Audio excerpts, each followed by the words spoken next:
Yeah, your schedule. The only thing is, so you click the go live on OBS? Yeah, I hit the go live, and it's saying YouTube account not enabled for streaming.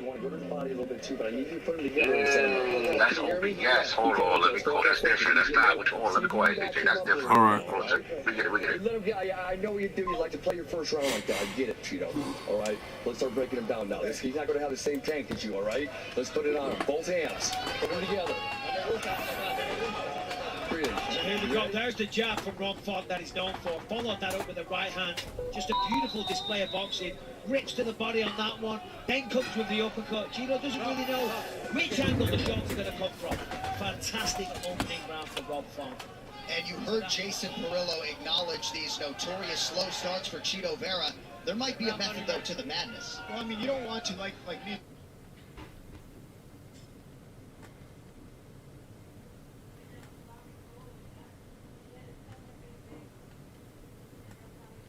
As the fight progresses, and with that kind of output, he's going to feel the effects of that, and he's going to slow down. However,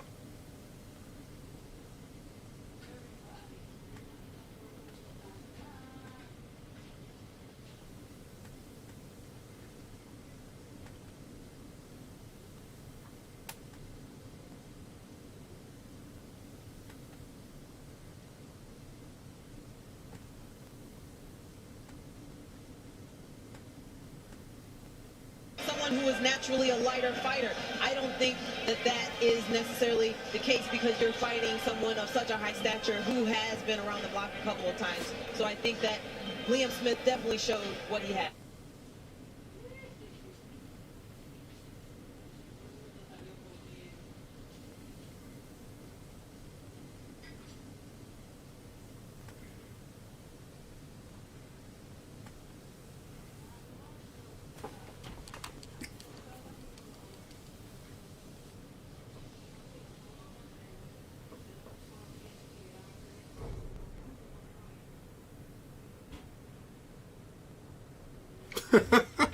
You can hear me?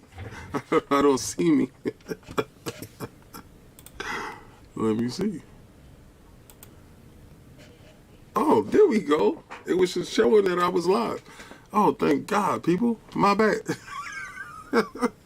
So right now, the fight is supposed to be going on right now, and I'm clicking it in. I had thanks, Naldo. That's what's up. I appreciate everything.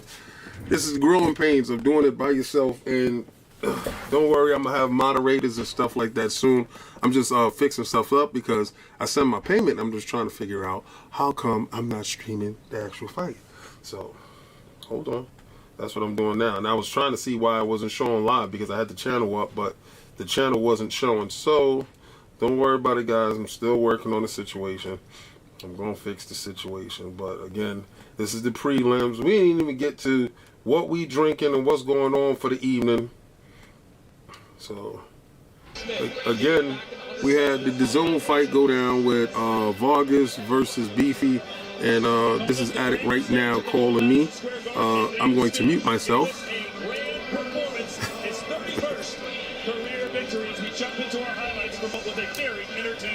What's up, Addict? In the very beginning, he held that same energy throughout the entire fight. Yeah. Coming forward with his jab, slow stalking, tight guard, throwing to the body, throwing to the head. Okay. Vargas had good movement early on, but after he got hit, after he got cut, he stopped moving as much. Start to see Vargas backing up to the ropes here as Liam continues to go to the head, go to the Yeah, it's on. I'm live. He was cut too. He showed out tonight. yeah, you look at this fight. All right, no doubt. Catch you later. Weighed in right around All right, 54 pounds, but this was a true junior middleweight. And it's a guy that maybe just more comfortable. Yeah, so apologize, guys. Trying to do this joint right now. Trying to fix this stuff. Hold on 1 second. So again, we have one fight. Beefy won. Pause. Over on DAZN. Let me get into all this other stuff. I had 5 different fights running at one time, and I'm trying to get to the Stevenson Valdez fight. All right, so let me head over to that. And worst come to worst, I'll set up something separate to actually do that because there's like 4 different UFC fights going on tonight, and it was 2 different boxing matches going on as well. So I'm trying to knock all of that stuff out at one time. And listen, guys, growing pains of the channel is going to get absolutely better. It's going to be absolutely way better, especially when I can get another moderator in here with me to help me out on certain things. So don't y'all worry about that. We're going to dig into this fight with Valdez and Stevenson. Let me see. I'm going to have to probably go to ESPN separate and do an extra pay through, because I'm having a little bit of an issue here. So let me type that in.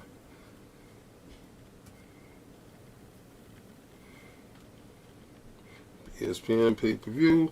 How come my whatchamacallit didn't go through? Check on my payment.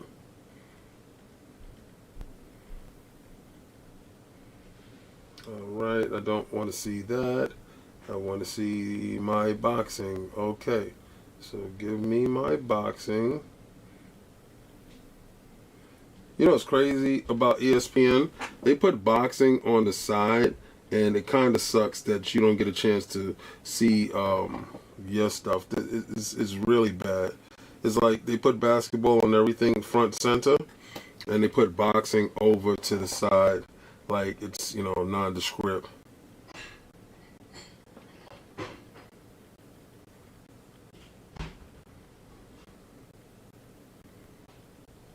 Okay, so, you know, this is really stupid. I have everything here. Hold on 1 second, guys.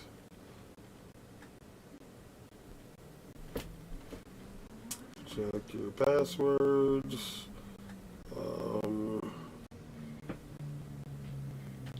This is why you don't sign up for streaming services. You know, let me tell you, man.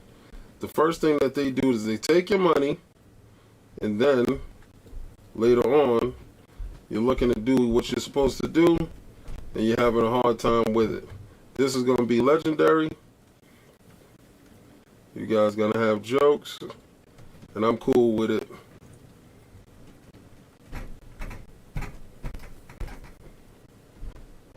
Okay. That's good.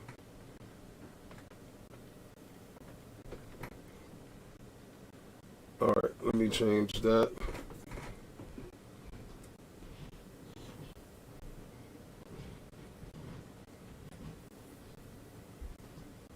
I'm trying to get this done as fast as possible, but the fight isn't starting yet, so don't even worry about it.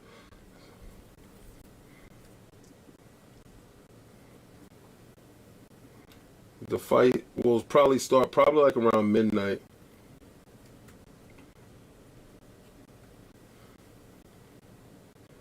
And I'm signing in right now. This is ridiculous.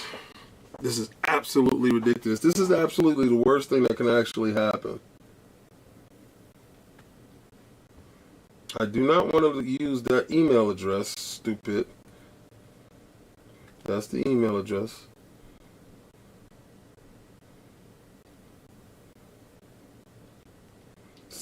Just send me the stuff, man.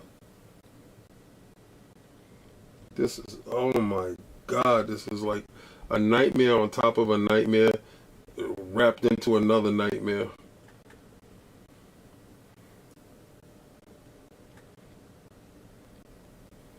Okay, let's get back down here. Okay, so I'm into my account. Back into everything. I'm going to be reading the chats very soon.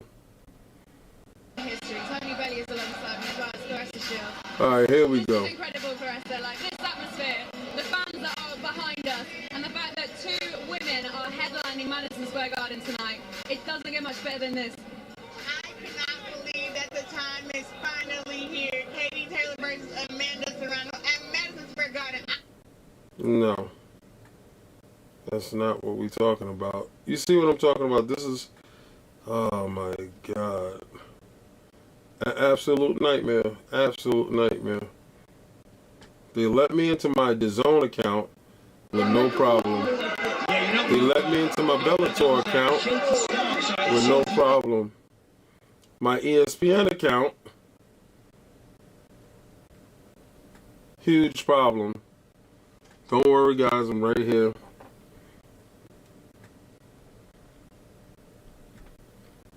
I'm going to do everything right here. We're going to... Alright, so we're going to do the DAZN right now while I pull up my account, my ESPN account on my phone. Work with the ESPN account on my phone right now. I'm going to knock this out really quick. Is size going to be a factor? Size is always a factor, but Amanda Serrano was 7-time division world champion. Brian, you're stupid. You say, yo, you're not muted. I know. Actually, I do know that. Alright, so that's at it. Alright, so hit up ESPN. Do my stuff right now. Where you think Katie is in her career, and whether or not you feel like she's It's absolutely disgusting. I have the premium. I have everything, and it should be showing on my television, or my laptop. So the setup is this, right? We have 2 monitors here, and you know, one is the podcast, one is the show actually being done, and then we have the laptop on the side streaming the fight until I get the high power PC rig upstairs, and then y'all can actually look at this stuff upstairs. What's going on, people? I know. All right, here we go. She's not going to struggle to get up. Here we go. Come on. Not a chance. This is the defining moment for her. So right now, Amanda Serrano is coming up on the DAZN card, and that is going to actually be a fantastic fight. She's the 7th division world champion, Gloria. This girl is unbelievably good. She's a southpaw. She fights in and at a relentless pace. She's backed by a country. This is an absolute nightmare. But I'm going to keep fighting all the way to the end. Jake Paul's undercard, she's been speaking about it. Big crowds there. Nothing like this, though. Will this play into her head? Okay. The fighters, they're in the background right now because the earlier fight ended too early.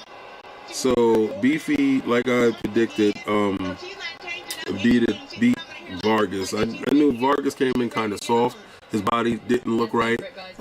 He looked like he just showed up for a paycheck, and that's kind of dangerous. But I mean, I guess he gave his some of his all. The 7-weight world champion in Amanda Serrano. It's live from the Mecca of boxing. Your commentary team for our main event this evening. All right, inside ESPN right now.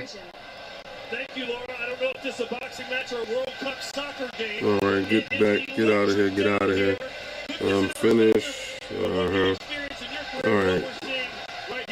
I can barely hear our team upstairs. The crowd is so loud. Whether they show Katie or whether they show Amanda, everybody is super excited. I don't care about sabers in the crowd and flags from each country. It's insane. No. What's going to happen in the ring? Forget all this stuff, because once the bell rings, it doesn't It's not what I want. No, man. I just want the pay-per-view. See, they're trying to get me to sign back up with ESPN, and that was the problem. When I pay for the pay-per-view, I pay for the pay-per-view straight out. So now they're trying to get me to re-sign back up with them in my streaming service, and that's not what I want. Amanda Serrano is the bigger puncher. She is going to want to have something of a fight in a phone booth where they trade punches in the middle of the ring. Katie Taylor is the better pure boxer, more of an athlete. At her best, she's moving a little bit in and out, using the totality of the ring to her advantage. One other thing to consider. Amanda Serrano throws about 67 punches per round. That is the most of anyone in women's boxing. Katie Taylor, this is really actually stupid as hell. And at a higher weight class, at 135, ESPN is definitely not something that you want to just throw your money in like that, man. Former WWE champion. This feels like a WrestleMania atmosphere. Just give it to me. Cool. I don't even have my drinks here. boxing match. This is absolutely stupid. Good thing I got both fights running right now. Both ESPN's going. ESPN going, the Zone going. All the UFCs are going. But that's not the fight we here for. We're here for the Oscar Valdez fight and this guy fight. Oscar Valdez Stevenson fight. It's out there. All right. I work very, very hard to be in the position that I am. There we go. And I will do whatever it takes to come out victorious. If I gotta train. Jeez. You want to talk about scaring somebody half to death? Yeah, that's actually terrifying. Especially when you feel like, okay, you know, you paid your bread, now it kicked in. Woo. If they break my jaw. 21 people, what's up? What's going on, people? Say something. Let me see. What up, King? Chat now, watching the fight here. Just to vibe with y'all. I see what y'all doing some work. Thank you, brother. Yeah.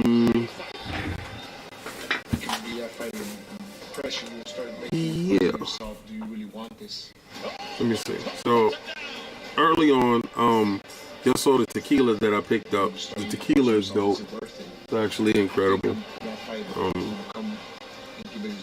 And that's not what I'm using.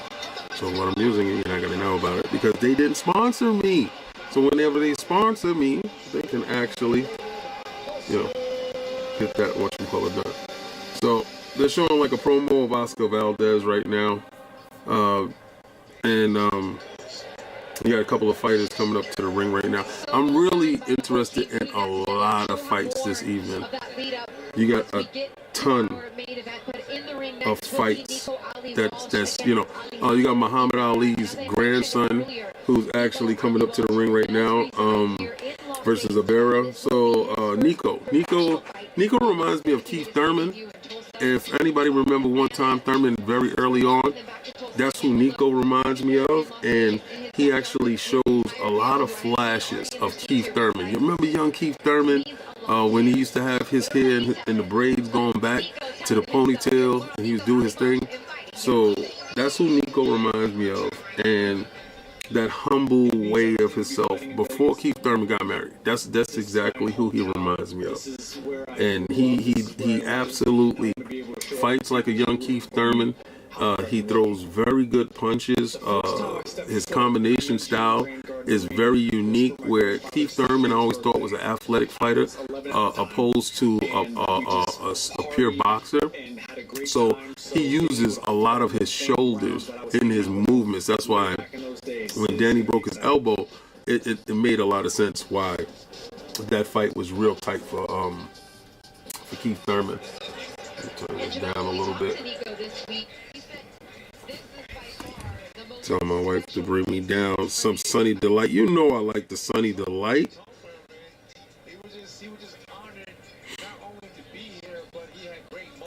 So you missed. So what I'm doing right now is it's like a watermelon sunrise.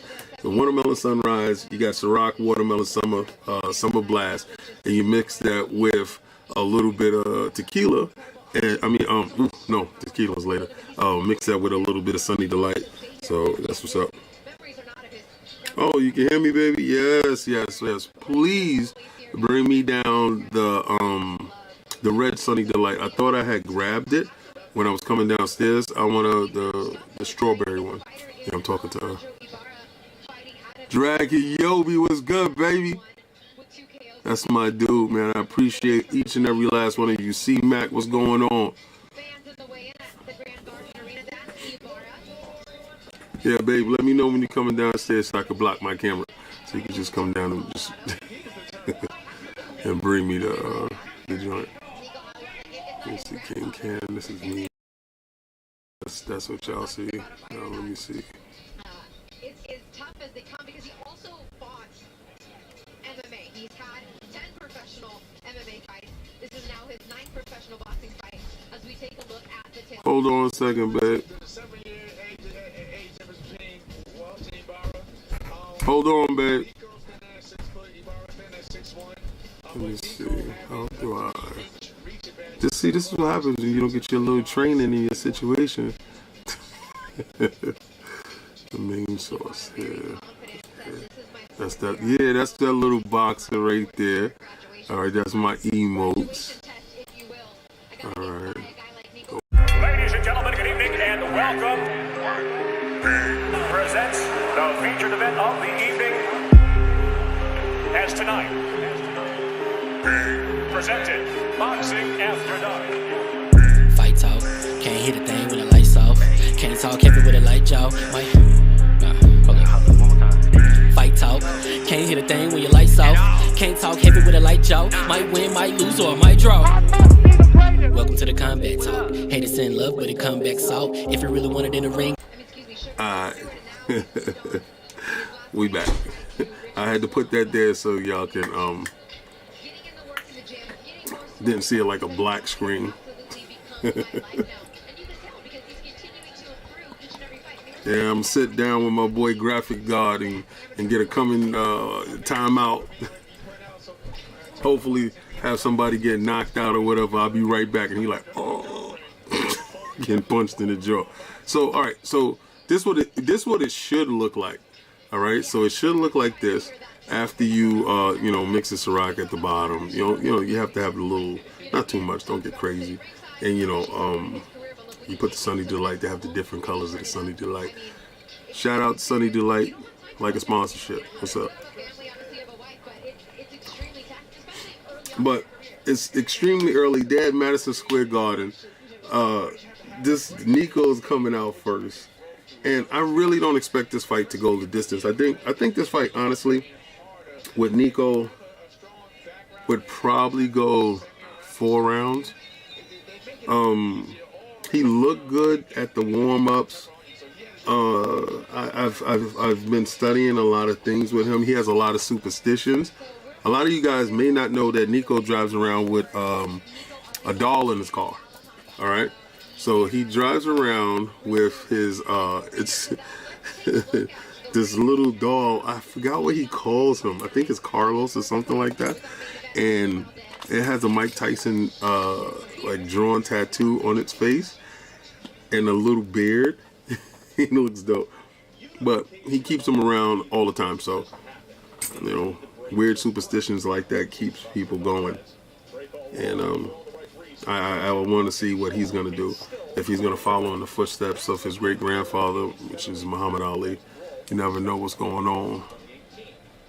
Yeah, what up, Omar? What's going on? Yeah, the Sunny D is good for me. Pause. That's what's up.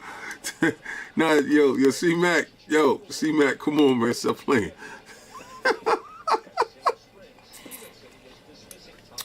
But it's dope. It's dope. All right, so right now they just showing clips of Valdez, and they showing clips of Stevenson, right? So I think, honestly, Stevenson and Haney used to be neck and neck to me. And the only thing that separated Stevenson from Devin Haney to me was the fact that Stevenson had more purpose with his shots. And Devin Haney, to me, seemed like he slapped with his shots more. But once I saw Haney fight Jojo Diaz, Jojo's is not a joke. Ryan was gonna fight him and pulled out of the fight. Devin Haney has been calling everyone. The same thing with Shakur Stevenson. He's been calling everyone as well.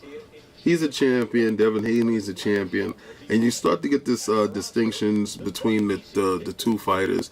The African American, yeah, they're young, and that's where the separation starts to happen. Separation starts to happen because they both box the punches, but one has a little bit more snap. Now, I'm gonna tell you something. Oscar Valdez has been battle tested.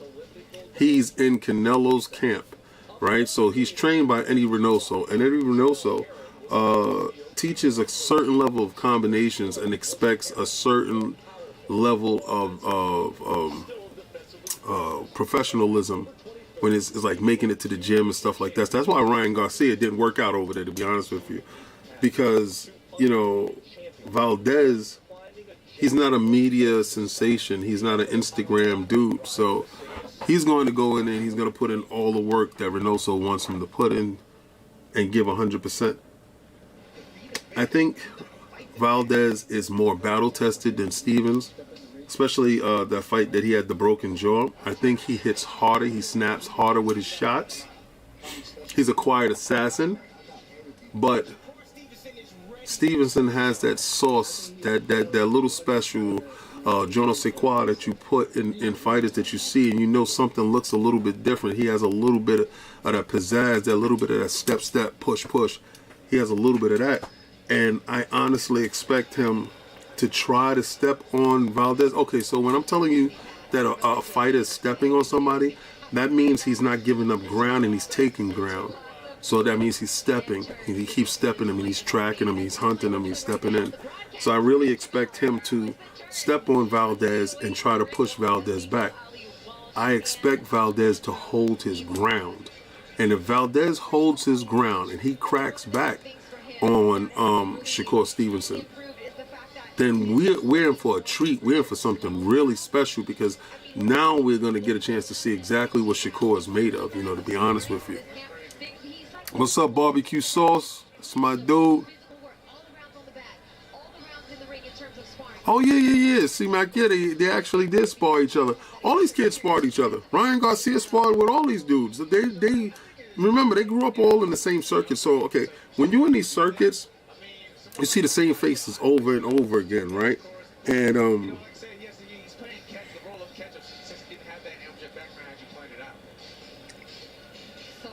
why do I think the promoter left the wave? I don't know, babe. I don't know what you're talking about. So I don't know what my wife is talking about. She texts me right now. She's watching. I have absolutely no idea, babe. But all these dudes, they spar and they fight each other, and they all in the same circuit. You grow up around these dudes. So when they tell you that Ugas fought Crawford in the amateurs and he beat Crawford 2 times in the amateurs, these dudes go around fighting each other. Shaun Porter fought a light heavyweight in the amateurs to get up to the boxing trials. These dudes, they get in where they fit in, they mix it around, and they know each other. And then when they get to the pros, you base all that information that you learn in these camps on them fighting. They've circled the drain on each other, and they know each other very well. Ryan Garcia has sparred with countless of these dudes, and vice versa. So what you want to do is you want to take your age bracket, because you fight in age brackets. So you want to take your age bracket and your age bracket dominate.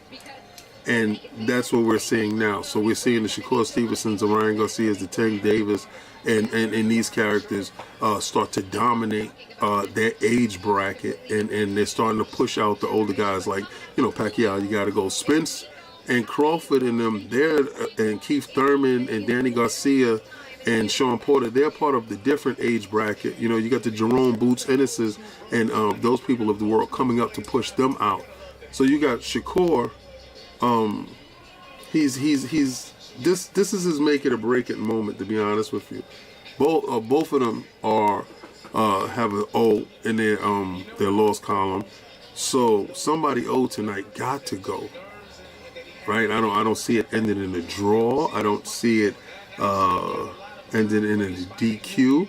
I see the fight ending in either, and I'm gonna give my prediction as we get closer, as I see them get warmed up, because they both made weight. There was a scare with Shakur Stevenson, and he had to get naked at the podium. Pause. And you know, they brought up the joint for him to stand behind, for him to make weight. So and remember, the rules is if you don't make weight right there, you have, I think it's an hour or 2 to go make weight. Then you got to put on a sauna suit, get on the bike, and they give you some diuretics to make you poop and make you make weight, make you pee, make you poo, whatever.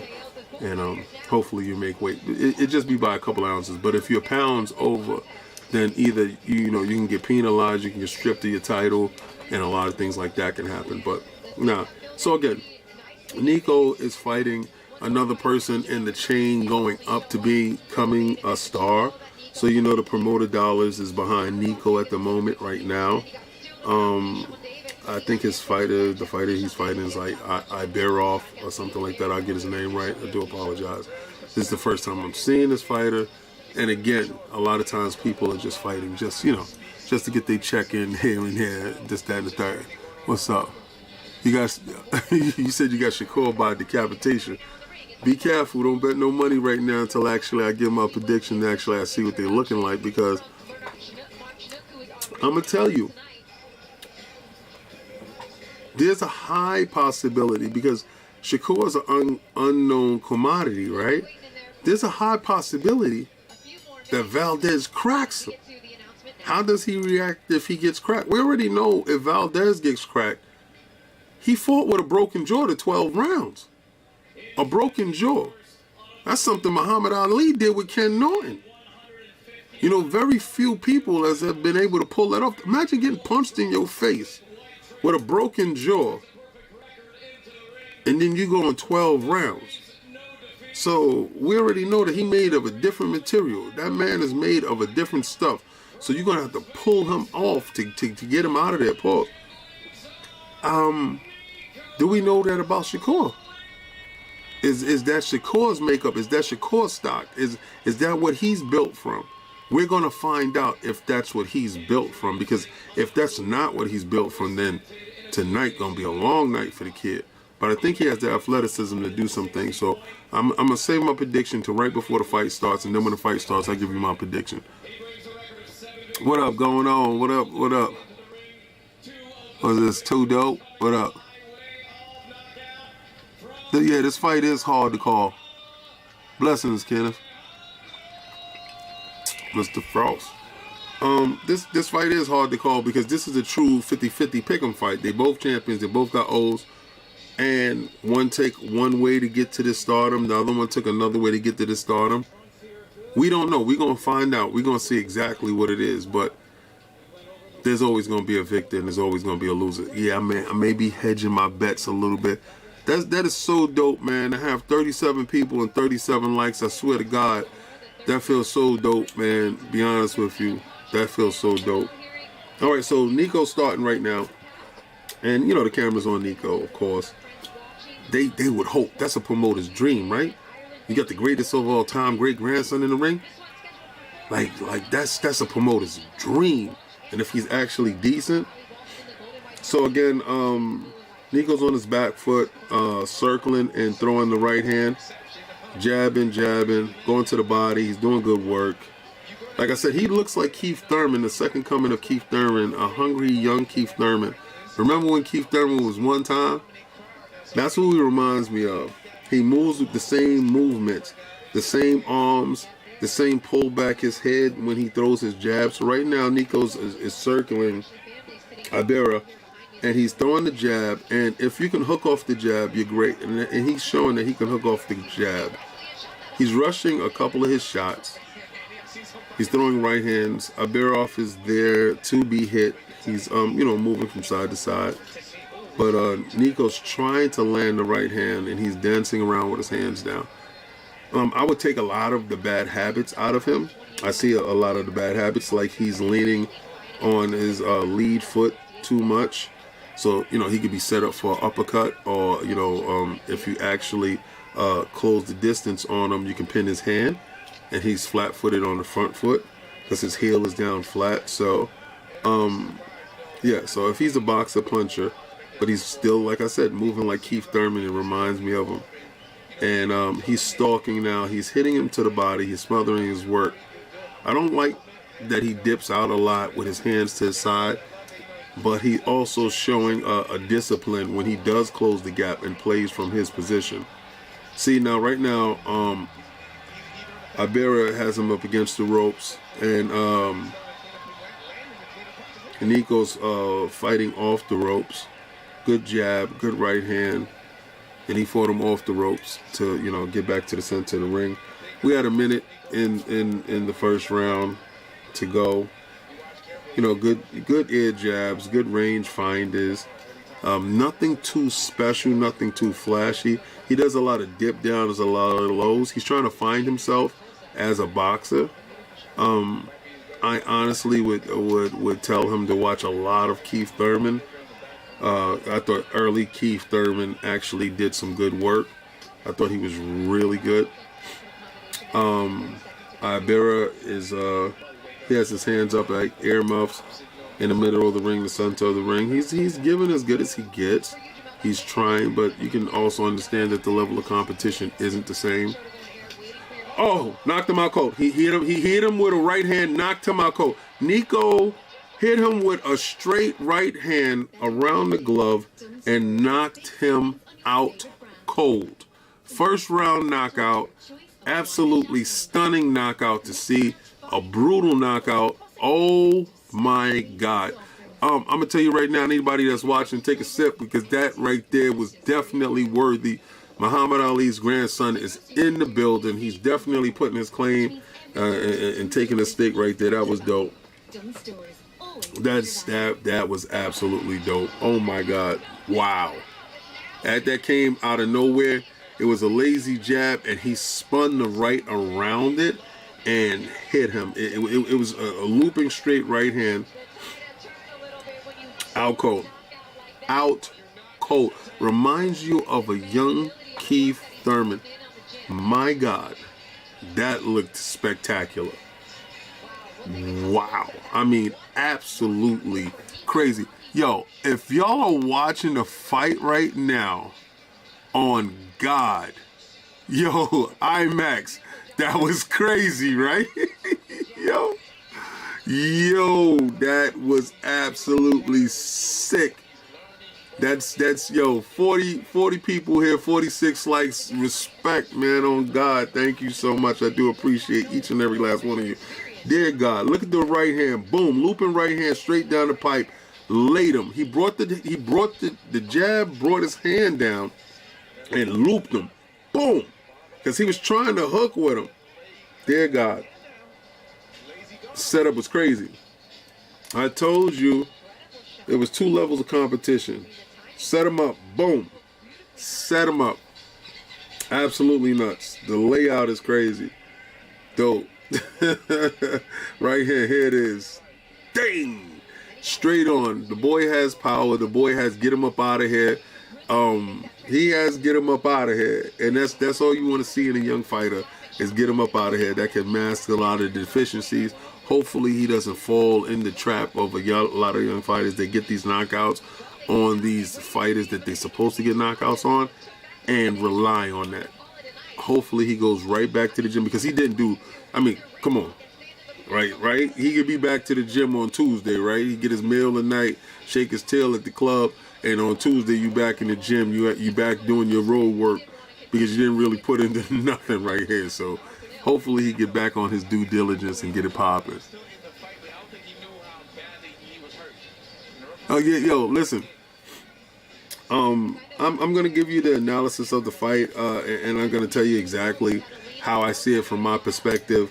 And Omar, I'm gonna help you out as much as possible. But Nico's that dude. Like, Nico's that up and coming. So a lot of times, if you want to hitch your wagon to a star, trust me, Bob Arum has definitely hitched his wagon to Nico.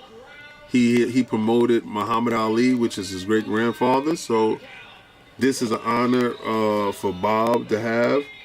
And look at that, 250 of the first round. It was 10 seconds left. Old boy didn't get out the first round. And wow, that was really, really dope to see. The young man has a hell of a future. This is on the big stage. I think this is his first pay-per-view card that he's on. And, you know, or probably being on show fights. A lot of times dudes is on undercards that you don't get to see, prelims that started early in the day. And they don't get a chance to be on the actual camera. So now, you know, he gets a chance to be the first fight on the show fights, the fights that actually presented to the public. So yeah, man, that's actually incredible, man. It's incredible. Muhammad Ali's blood is strong. He has fighters in his blood. Excuse me. His daughter, his great grandson, I'm pretty sure he has other lineage that has tried or is trying. Ridiculous. Let me see what y'all saying in there.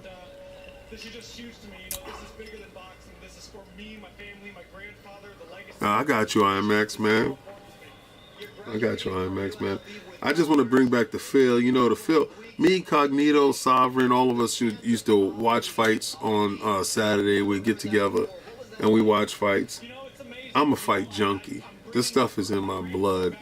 I go to the gym. First thing I do is make sure that they got a heavy bag and a speed bag. I hit my jump rope. I put on my sauna suits, and I can lose my weight. I can get back down. You know, drop a little 40 pounds, 30 pounds real quick. Get back to where I need to be. Never too afraid to do my sit-ups, my push-ups, my road work and stuff like that. So that stuff stays with you. You know, but like, see what Nico's explaining. He said he was setting them up with the right hand. He was setting them up, but he was doing it a little bit sloppily. And like I said, when you have power, when you got that get them up out of there, it can mask a lot of your deficiencies, right? So what Nico did was he started off with a high guard and he pulled himself in. Now, when you do that, you're expecting your opponent to throw something to break your guard. He capitalized. He was doing a counter. He saw him throwing a certain shot. He threw his left hook to get in there. It was a left hook jab. And once he landed the left hook jab, he knew to automatically throw the two. That's called the 1-2. And he knew automatically to throw the two right after that. And as soon as he landed the one, he threw the two right behind it. And that was the two that caught him. So a lot of times you're taught to have a perfect 1-2. That's why you're standing at the bag and hitting a 1-2. And then you throw the 3, 1-2. Then you throw the 3. And the 3 is either a hook or a straight to the body. So depending on what your trainer wants you to do and what your trainer wants you to work on in any given fight. But again, really quick, really fast. Remember the Earl Spence Ugas undercard. Those fights went really quick as well. Remember that. Those fights was boom, boom, boom, boom, boom. So maybe we might get this fight before 12 o'clock. Hopefully, I think so. Yes, sir. Don King is still a promoter late for dinner. He's older. Him and Bob Arum is still promoting. Carl King, which is Don King's son, probably does the bulk of his work at a point in time. I had a little bit of dealings with Carl King. So, yeah. Don King is definitely still promoting. He's still promoting some heavyweights here and there. He gets paid. Same thing with, Bob Arum. Bob Arum is a big fish out there. Pause, he's one of the last of the big promoters that actually know how to run the game. So, you have Eddie Hearn out there and his father, Thomas Hearn. I believe his father's name is Thomas Hearn. But Eddie Hearn is out there running his DAZN stuff. And then you have the PVC. And them boys over there that's running that with Al Heyman, which is one hell of a promoter. So, Don King does his thing. What up, C-Mac? What you say? He said, which sucker still gets promoted by Don King? If Don King came to you right now, C-Mac, and he tell you, listen, you can go through a chitlin circuit and I can take you down south and we can run the chitlin circuit and you can have at least 20 fights by the end of the year and I'm going to pay you every time you get this. He'll start slick talking you and he start talking out of this side and that side. Don King come with a check in the bag for you, man. Hey, man, you never know, man. Lights off. You might be outside fighting in the chicken circuit. I don't care, money green. Don King could be whatever he is, however old he is. He's money good. We all good. Let's go. He said you get promoted by Don King, you trying to get robbed. Every promoter's in your wallet. See, the reason why everybody keeps saying that Don King is a robber, allegedly he was doing practices of double dipping. When you double dip, that means you're a promoter and you also getting manager fees. So, you're going into the fighter's pocket that way. A lot of these dudes is uneducated when it comes to money. A lot of these dudes don't have family around them. A lot of these dudes are desperate. And they're expecting, somebody that sees them only as a commodity to have their best interests at heart. And That's the wrong attitude to have. But again, I don't fault the fighters because the fighters weren't taught money management, and these promoters know how to, fast talk somebody into a contract, and these dudes don't have lawyers and stuff like that. So it's very sad, and it's very few fighters that actually know their worth, have good people behind them to help them and guide them through different things. So I'm pretty sure Don King did right by good people, by a lot of people, but also maybe he did wrong by people that allowed it. Remember, you can only get done bad by people that you allow that stuff to happen with. So that's it. Right now they're showing a clip of Oscar Valdez, and he's I'm more and more I'm leaning towards Valdez. It's nuts. My wife picked Valdez. She said, you know how women are. She's like, who do you pick, the Mexican guy or the black guy? I'm like, of course I gotta go black. That was stupid. I was lying. I ain't say that. I said he's from Jersey. I said he's from Jersey. I gotta take on. He's from Brick City. But you gotta have that New York pride, that area pride. But again, your boxing IQ tells you certain things. When you see them fight, when you see them mixing up, your boxing IQ tells you certain things. Valdez has what you want your fighter to have. The ability to dig deep inside your body to bring out more than what you actually are. And the willingness to be inside that gym to give more than you actually have. Does Shakur have that natural talent? He has that, but does he have that stuff that Valdez has? That's why this is so intriguing. That's why this is so special. That's why this is such a different thing to see. He's a humble dude that comes from humble beginnings and understands his limitations, but he punches above his weight. He's like a Series S. Oscar Valdez is like a Series S. Don't tell me Shakur Stevens a PlayStation 5. Don't do that. Don't do that. King Promotion sounds good. What up, King? Halo Infinite Season 2 next week. Hell yeah!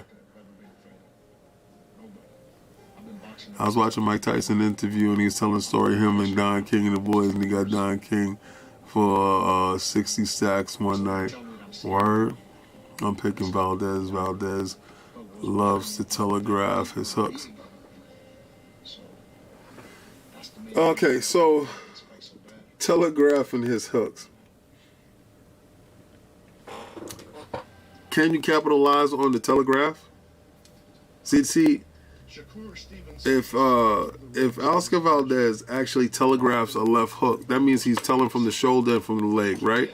And if he's telling from the shoulder and he's telling from the leg, and he's moving when he throws the left hook, do you think that he probably worked on that in camp and try to mask that, so you don't know if it's coming over the top or if it's going through the bottom? Because if it's something innate in the character, inside his character while he's boxing, because I got certain things that I do, and my wife will watch me when I'm moving, right?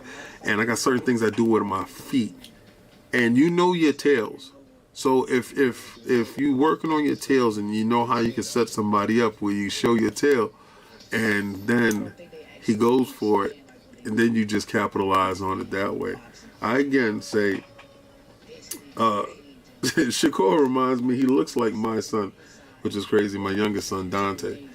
But he looks like a Montreal kid, like a kid that likes to mix it up. So again, Stevenson, if he keeps you at his wheelhouse, his arm distance, now they're showing Shakur Stevenson. If he allows you to, if you allow him to work the jab and then to do the straight right at the belly, he's going to actually dominate you. And he throws the same combinations as Bud Crawford, because he's been trained by Bo Mack as well. He's been in there with Bo Mack working the mitts. And you can see the same things that Bud does, he does, but he does it faster. Because he's younger. He's a hair faster than Bud, and he throws the same jab, right hand, double left hook under the rib that Bud does. Same combination. Well, it worked for him. And he does the same double up step in that Bud does. I'm watching it right now. I mean, you can only pick up great habits from great fighters, and I think Bud is a great fighter. If Stevenson gets the win, do you think he give his career an extra bump? Secure is a PSV. Are you stupid? He sparred with Bud for this fight. Yeah, he sparred with Bud for this fight. Does it give it a bump in his career? Yeah. Because he'll be a 2-belt champion in that division. So what you expect from him going forward is hopefully that he goes for the 3rd belt in this division that he's in right now. We have 2 fights on this undercard that I am so interested in seeing and expecting to see that I think they're going to be spectacular. We have that young kid that was in the Olympics that's boxing, and he is such a loud mouth, but he backs up his smoke, so I love him. I want to see more of him. I'll tell you his name in a second because his name escapes me. I only seen him fight twice. I've seen his Olympic stuff. I think his last name is Davis. But he's a real good fighter. Very good, very sharp, very fast. He knows how to. He's a boxer. He has some pop in him. He's a boxer, so really good stuff. Let me see. Valdez is Starfield with the Todd Howard signature bucks. Yo, you're stupid. Taylor Serrano fight is a war. Yeah, Keyshawn Davis. Yeah, I was gonna watch the Taylor Serrano fight, but again, I know they're at the end, and I'm gonna watch that later. But here we go. Keyshawn Davis versus Sanchez. This is a fight that is so good. Lightweights, beautiful stuff. I think he's gonna be somebody to watch in the future as far as Keyshawn Davis. My son's name is Keyshawn. Dope, crazy. Because my favorite football player, wide receiver, Keyshawn Johnson, was my favorite Jets player.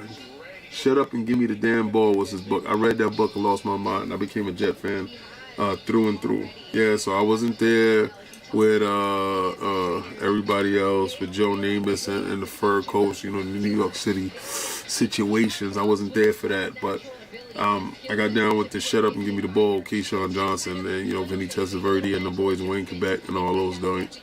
And where he called his own teammate a light bulb. Keyshawn Johnson, crazy boy, wild boy.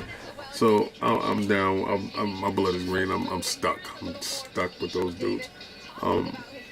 They had a pretty good draft. So yeah. Let me see what's going on over here.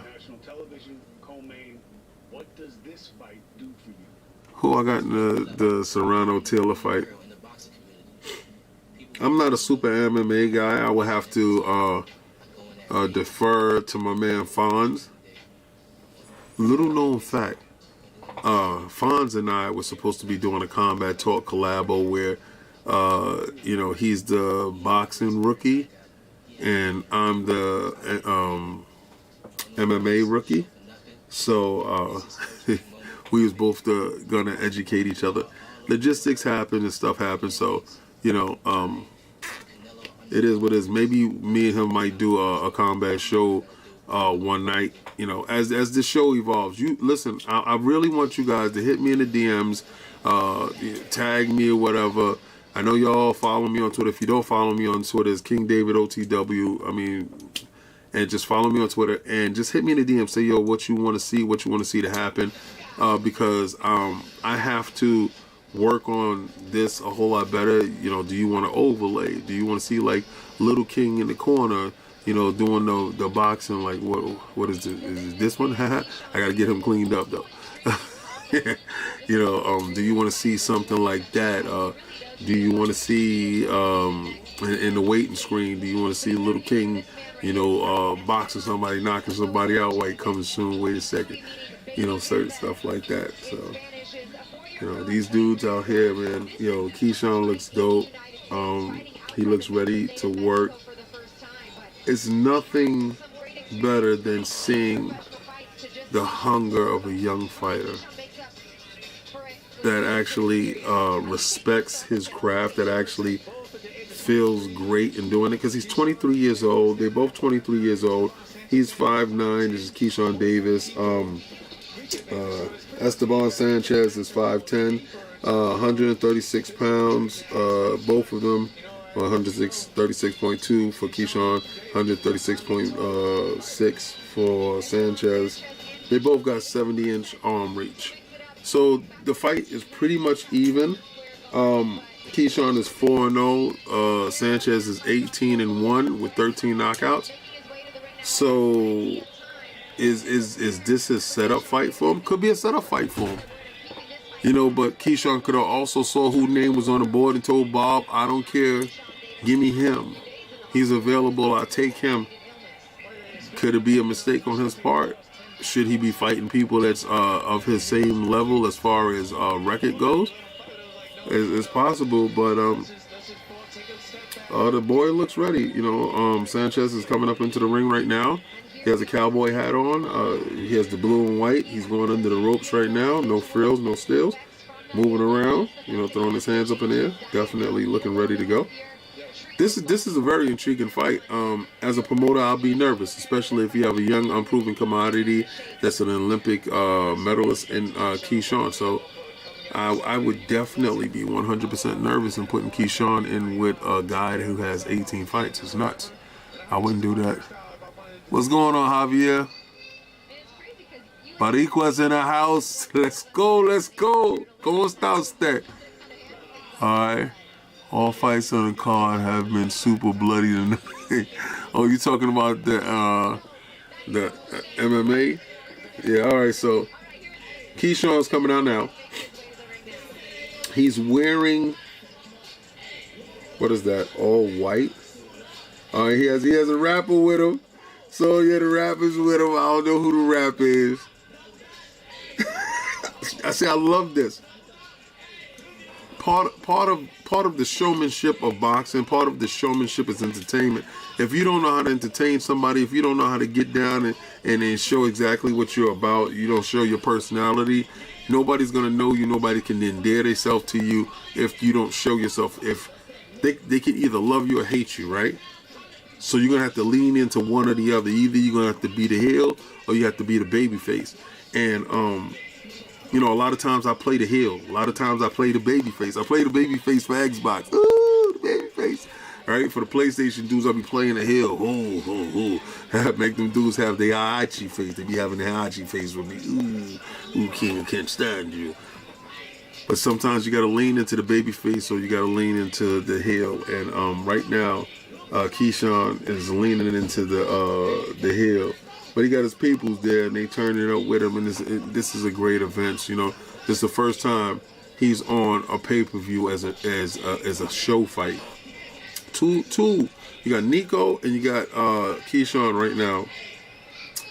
Bob has a stable of young fighters, and that's when you're a shrewd promoter. You know exactly who to get. You know exactly who you're gonna put your money towards, and who you're gonna build up. So Keyshawn is in the ring. He has on a sequence white and it looks like a purple or silver sweet sequence sleeveless hoodie. And is that Bud there that's in the corner with him? Who's in the corner with him? I think that's Bud there. I can't see because his head is in the way. I'll tell you in a second. I could have sworn that was Bud that was standing next to him, because that means, well, Bud was training with Shakur. I don't know if, yeah, I think that was Bud. Let me know who was able to see that, if that was Bud that was standing in the corner with Keyshawn Davis. Let me see, but it goes.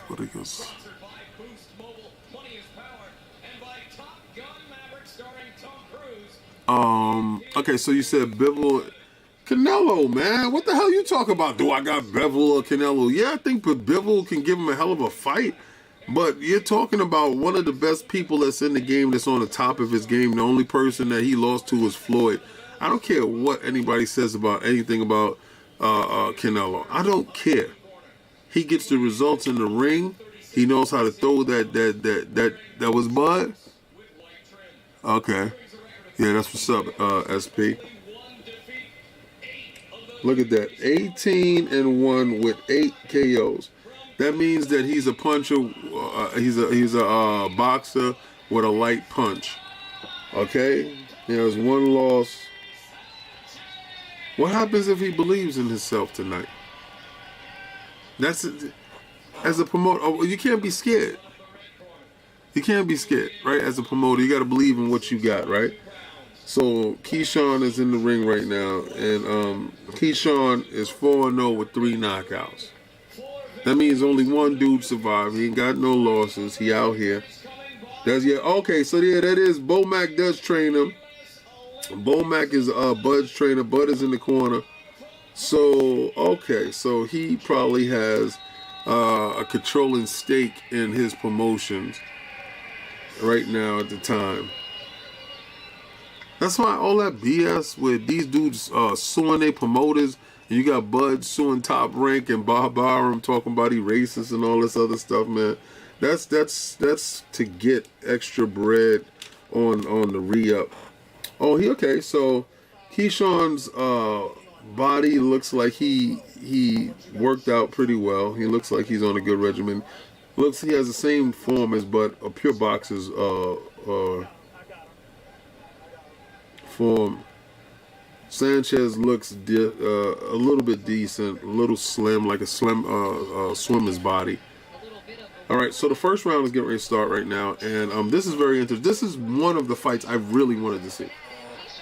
So Keyshawn flashed across the ring and spun and threw a jab to him. He has happy feet right now, so he's moving in and out. Happy feet is nervous energy, and that's when you don't set your feet. You know, you're moving, if anybody knows football. So Sanchez is trying to sleep him with an overhand right. He's trying to keep him busy with his movement of his jab hand. That is Sanchez. So Sanchez right now is backing up Keyshawn, but Keyshawn is jabbing him, stabbing him to the body with a jab to push him back off. And, you know, he varies the jab by going upstairs. Whereas you have, there's a lot of nervous movement from Sanchez, dipping and moving his jab hand, trying to keep Keyshawn busy. Keyshawn is a little bit more relaxed. He's starting to settle in now. And there we go. So there's the first tie-up right now. Sanchez threw right to the body, tied him up. Very good. Like I said, there's a lot of movement, a lot of nervous energy from Sanchez. He looks like a mongoose messing with a viper. And you have Keyshawn jabbing his way in, pushing him forward, pushing him back. All right, we have another tie-up in the center of the ring. You know, it's not too much is being done. You know, it's a nice feeling out round. Keyshawn is probably trying to learn, trying to implement stuff that he learned in training camp right now, because he's not in the Olympics, he's in the pros, so he can take his time. And this is an 8-round fight, so it's not a 12-round or a 10-round fight. All right, so Sanchez is jabbing, throwing right hands, and falling in and holding is a tactic that you do. You hit, and if you don't know how to move your feet fast enough, you just grab right after. So a lot of that stuff is what he's doing. Let me see.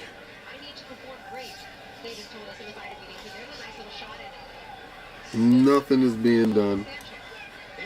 Not as exciting as I thought. Sanchez gets in the jab. Then in the center of the ring, Keyshawn tried to hit him with a left hook. He's not implementing his offense like I thought he would. And it's looking eerily reminiscent of the fight that he had with the Japanese fighter when he was in the Olympics. Okay, what's going on here? Let's see this.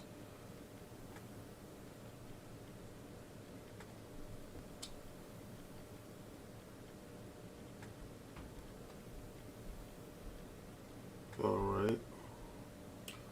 What happened to my stream? Oscar Valdez and Shakur Stevenson. Look at that bottom line. Opponent punches landed per round. Stevenson is ultimate world class. Now Valdez is elite, but Shakur All right, so we're back. All right, so they're just back to jabbing. A guy who has 23 second round. A guy who has the knockout of the year. It's look all right. at who just arrived to the MGM Grand. All right, turn that down. That's a little bit too loud. All right, so Canelo just came in. Canelo just walked in the room. Anybody that's down Canelo, he's outside. He's outside walking with his wife. All right, so we have now we see Keyshawn jabbing to the body. He's stabbing to the body with a nice long jab, while Sanchez is trying to get close, trying to rough him up, trying to hold on to him, trying to give him something to think about. And it's not a lot of work being done. But okay. So I see now what Sanchez is trying to do. He's trying to make Davis fall asleep, and he's trying to drop the right hand on top. If anybody understands what that is, that's allowing the opponent to sleep. But Keyshawn has a very good defense. He keeps his hands tight to his head. And, you know, Sanchez isn't varying his jab. The nervous energy is slowing down on Sanchez. A nice jab around Keyshawn's guard. Keyshawn landed a right hand straight down the pipe. Oh, okay. Davis, nice left hook. Now that left hook can end the fight if he can land that left hook more on Sanchez. He's stabbing him to the body, and he's all right. So now Keyshawn is showing a little bit more of his offense. The body stab with a left hook over the top, and he finishes it with a right hook, a right cross. So yeah, so it's pretty decent. Sanchez is a little bit weaker than Davis is, so when he tries to hold him and push him back, it doesn't go right. He said, "Man, I'll beat Canelo where he at." Yeah, Davis might get a knockout. Yeah, Sanchez stopped jabbing. He's not closing the distance, and he's just standing on the outside waiting for Davis to land something. So he has to establish his offense opposed to letting Davis, you know, throw his offense. This could go 4 or 5 rounds. We're in the second round right now, and it's a couple of minutes to go. Yeah, a couple of seconds. So that's it. So second round is over. Not eventful. Maybe I'm expecting too much from the kid because I saw the kid in the Olympics. Hopefully we can get a chance to see him shine a little bit harder. I'm expecting a little bit more for this kid. But again, never know. He might surprise you like Nico did with the first round blast out. Every fight ain't gonna be a knockout, right? And you never know. All right. So, what's everybody prediction for the fight? What rounds you got? Let me see some rounds in the chat. On if y'all got a knockout on who you got the knockout with? You got Valdez, you got Shakur. You got Valdez by knockout. You got Shakur by knockout. You got Valdez by decision. You got Shakur by decision. What we got? What's going on here? Yes, it does only take one punch, SP. Sanchez doesn't look like he's setting up that one punch. He looks like he's just trying to throw that one punch from the outside and, you know, throw it and pray for the best. That's not a thing. That's not a thing. Let's see what's going on. All right. So they're back. Ooh. Okay. Okay, so Sanchez is actually doing some good work. I guess he listened to his corner. His corner told him to start pushing him back. And Sanchez is starting to step on him now. And Sanchez is starting to back Keyshawn up. Keyshawn is throwing reaching jabs, pouring jabs up to the top, but they're not touching. All right, so that's more or less range finders. And what he's doing is now he's touching, but Sanchez is actually chasing him and trying to push him back. All right, so now he just walked over him and Sanchez just went between his legs. Had to be something that you had to see. It was kind of stupid that just happened. Why you go that low is ridiculous. I hope Iron Lords is fire tomorrow. I hope this fight is fire tonight. I'd be even more fire tomorrow. Come on, guys. Let's get a little bit more on this. Okay. See, what I don't like, what Davis is doing is he'll land a punch and he'll lean on Sanchez's neck because he doesn't know how to deal with Sanchez's offense.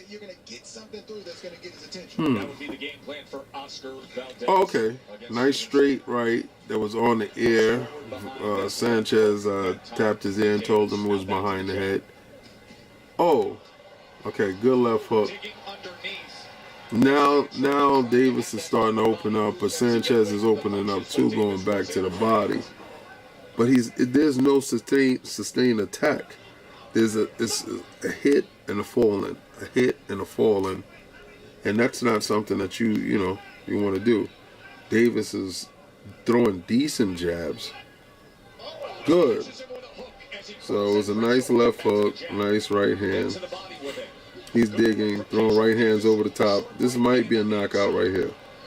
If Davis can actually capitalize on the work that he just did, see, he has to stop tying up. He's too young to be tying up. He has to be able to move around and get him off him. Secure by decision. Sanchez punches look kind of tight. Yeah, they look kind of tight until he got hit with that punch. Okay, nervous energy, pushing him back. Same thing. Nah. The thing with Davis, if Davis is supposed to win, right? Not taking anything away from Sanchez. If Davis is supposed to win, and we talk about, we know when we go in, who we view as the favorite, who we view as the add-on. So we will look at this situation and say Sanchez is the add-on and Secure is the favorite, right? I mean, Davis is the favorite. Davis has to start establishing a jab and start stringing together moments in a round where he looks dominant in spaces instead of holding. So the first time that Sanchez goes to hold, he has to find a way to take a half step back, either back or a half step to the left or half step to the right, and he has to shoot the appropriate punches. Either he has to dig to the body to keep Sanchez from grabbing, or he has to shoot a right over the top around the air in order to disorient Sanchez.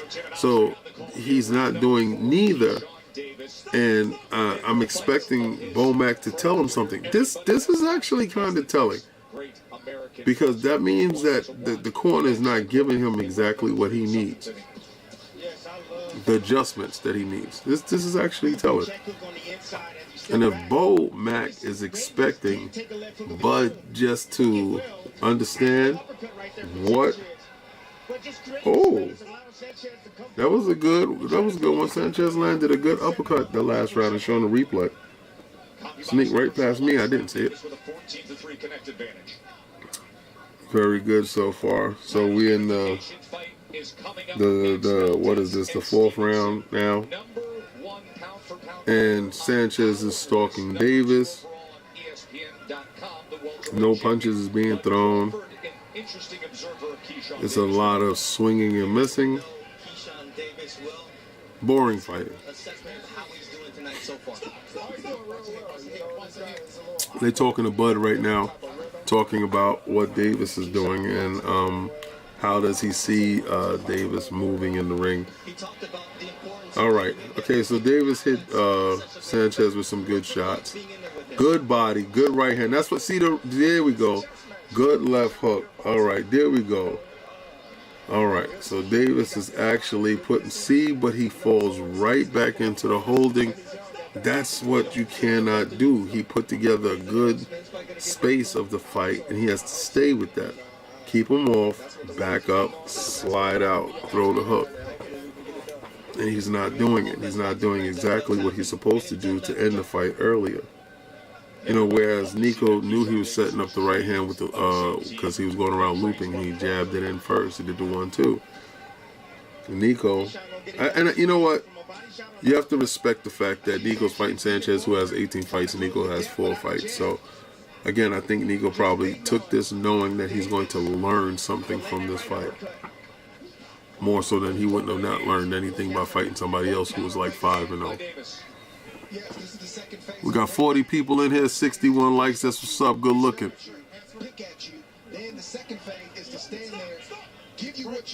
That was a crazy fight, the Serrano fight. Yeah. I train every time I go to the gym. I'll be training my oldest son and my youngest son. Yeah. Training breaks your heart, man. You know. Okay, so there we go. All right. So Davis actually did exactly what I said. He took a half step to the right, and he threw a left to the body to dig him over, and he shot a right over the top. And it's exactly what you're supposed to do, but he did it too late in the round. When he did it right there, and he just landed a right hand over the top as the bell sung. Those things is supposed to be told while they're in the corner. And those things, if I'm training you, immediately when you get out into the ring, that's exactly what I want to see. Thank you, McCain. That's exactly what I want to see. If I tell you something, that's exactly what I want to see. So that stuff breaks your heart. Like if you train to somebody, you know, you're seeing them grow inside the gym. You're seeing certain things that they do, and if they go out there and they get a chance to fight somebody that's actually better than them, that breaks your heart. You're sitting there trying to give them some type of ways to beat them, and if they're not physically equipped or mentally equipped to beat the person that's in front of them, that's kind of heartbreaking. So I don't think I want to deal with some heartbreak like that training somebody. You know, I would train my kids to be into shape and know how to defend themselves, but I wouldn't train my kids to actually compete. Nah. But if they was there, I'd cheer them on. Because you know who you got to be if you the trainer, right? You have to be that person that throws in that towel. So that means you have to witness the beating. I couldn't do that. Just let me be the parent on the outside. Like, yo, that's my baby. Oh. All right. So what Davis was doing right there was he was throwing left hooks by left hooks on really tight, really close.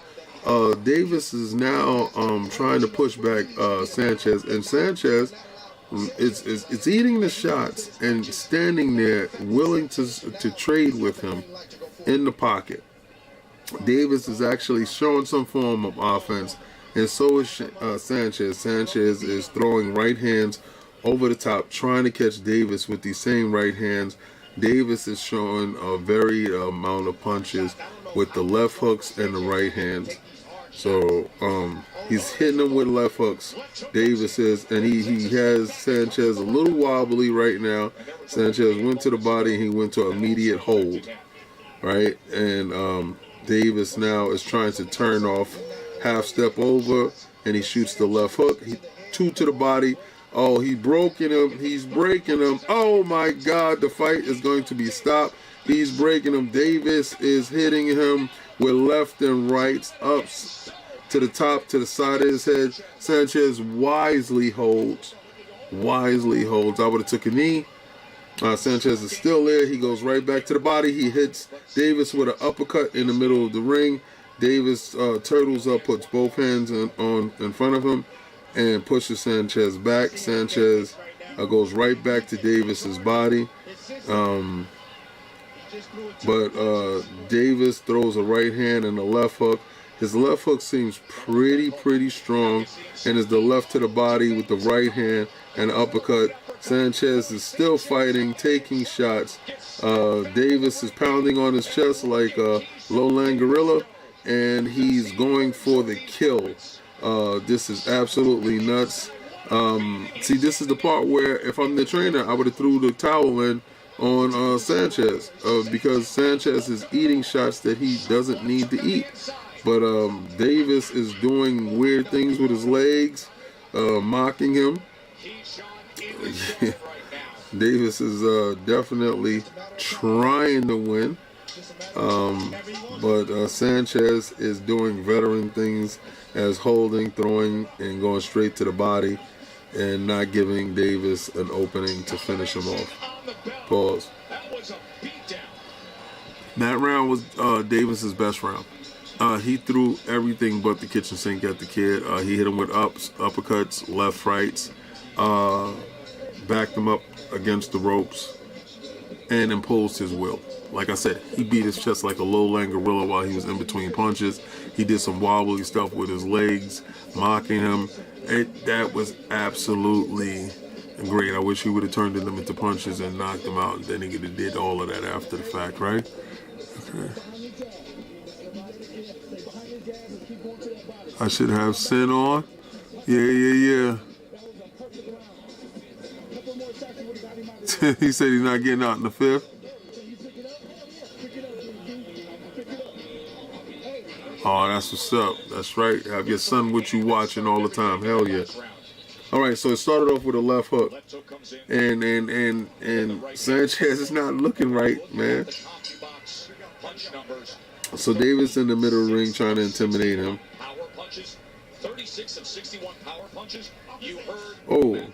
Oh.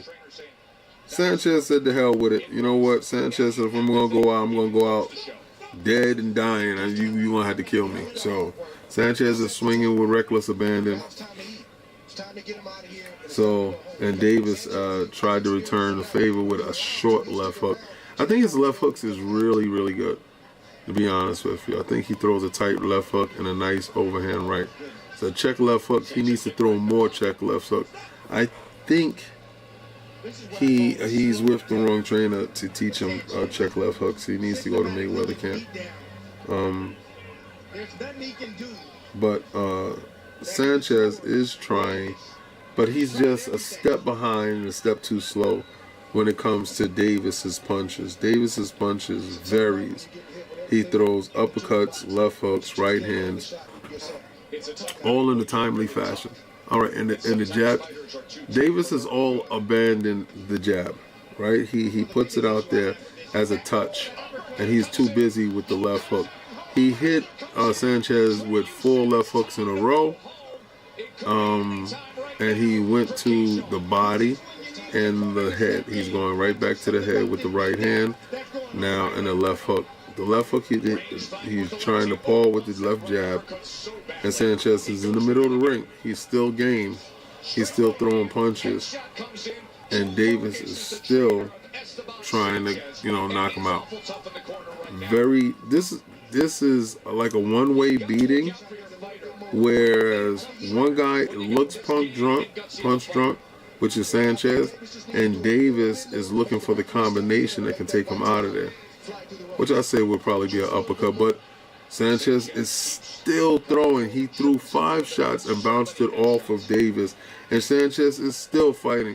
Salute this man. Salute the fact that he's behind and he's giving 100%. I respect this man. I respect everything that Sanchez is doing.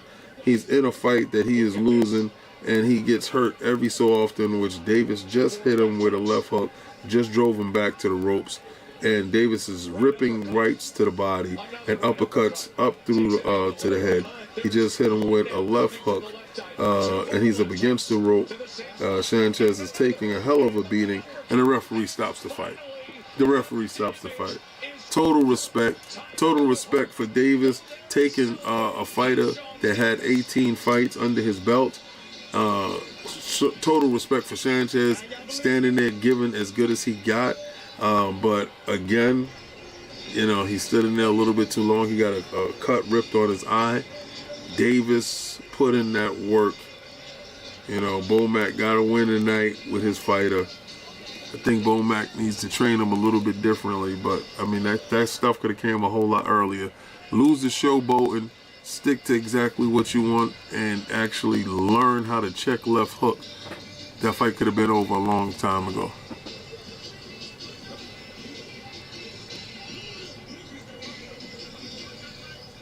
Are you stupid? What up? Yeah, you know, sometimes you're not going to get trainers that's going to stop the fights. You know, you just won't. To be honest with you, sometimes you're going to get trainers that's going to actually believe in the fighter. Sanchez was given as much as he can get in that round. He just wasn't the same level of fighter. He wasn't the same caliber of fighter. So, okay, so if anybody's looking at Davis, his left hooks is arm shots. You see? That's why he's not knocking him out. That's the same exact thing that Buzz does. Those are arm shots. Okay? He's not putting his hip in the shot. He's not putting his waist in the shot. If he is putting his hip and his waist in the shot, Sanchez will not stand. Alright? So, when you throw arm shots because you don't want to overly commit yourself because you're afraid of the return. That's why. Those are arm shots there. He knows how to throw a proper shot. Those are arm shots. Shoulder, a little bit of here. So he's throwing from here and he's throwing from here and he's expecting not to get any return because if something does come back, he can roll back and get out of there, you know. So, very good. Very good. It's fifth fight. We got 2 more fights to go, right? 2 more fights to go, right? Excuse me. Oh, 2 more fights or 1 more fight? Told you he's coming back after being sick. He looked plenty healthy. Let me see. The Olympic silver medalist who stepped up to 8-round status. Didn't get past 6. Who says, I want to move as fast as I can. You can move. Okay, so he wants to fight, you know, all the other champions at a young age. I hear that. So right now, we're expecting him to at least fight for a championship, and then within his next 4 or 5 fights, right? So he needs to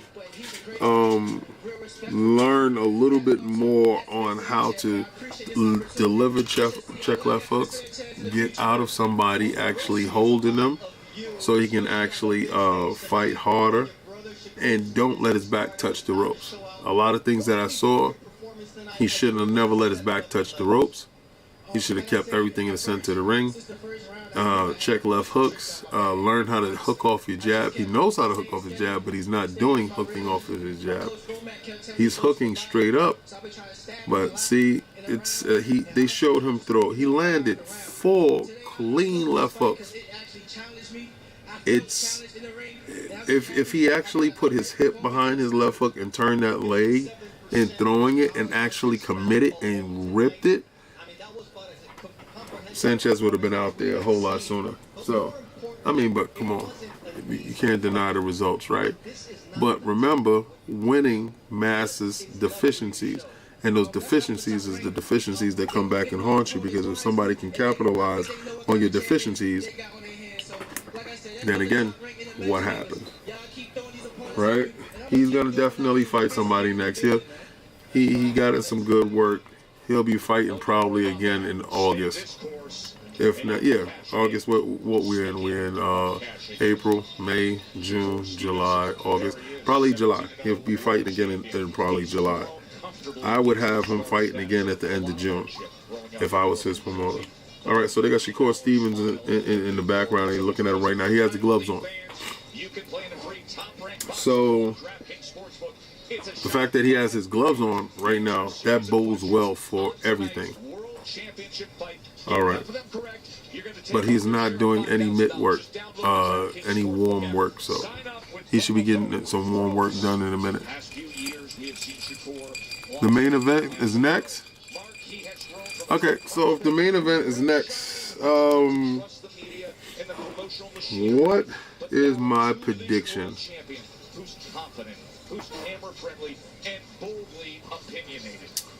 9th round TKO by Shakur Stevenson. What's the wildest thing that can happen? Valdez actually tags him. Because you're going to see a fighter in Valdez that actually puts that hip inside that shot. That actually throws that check left hook. So I gotta go Shakur.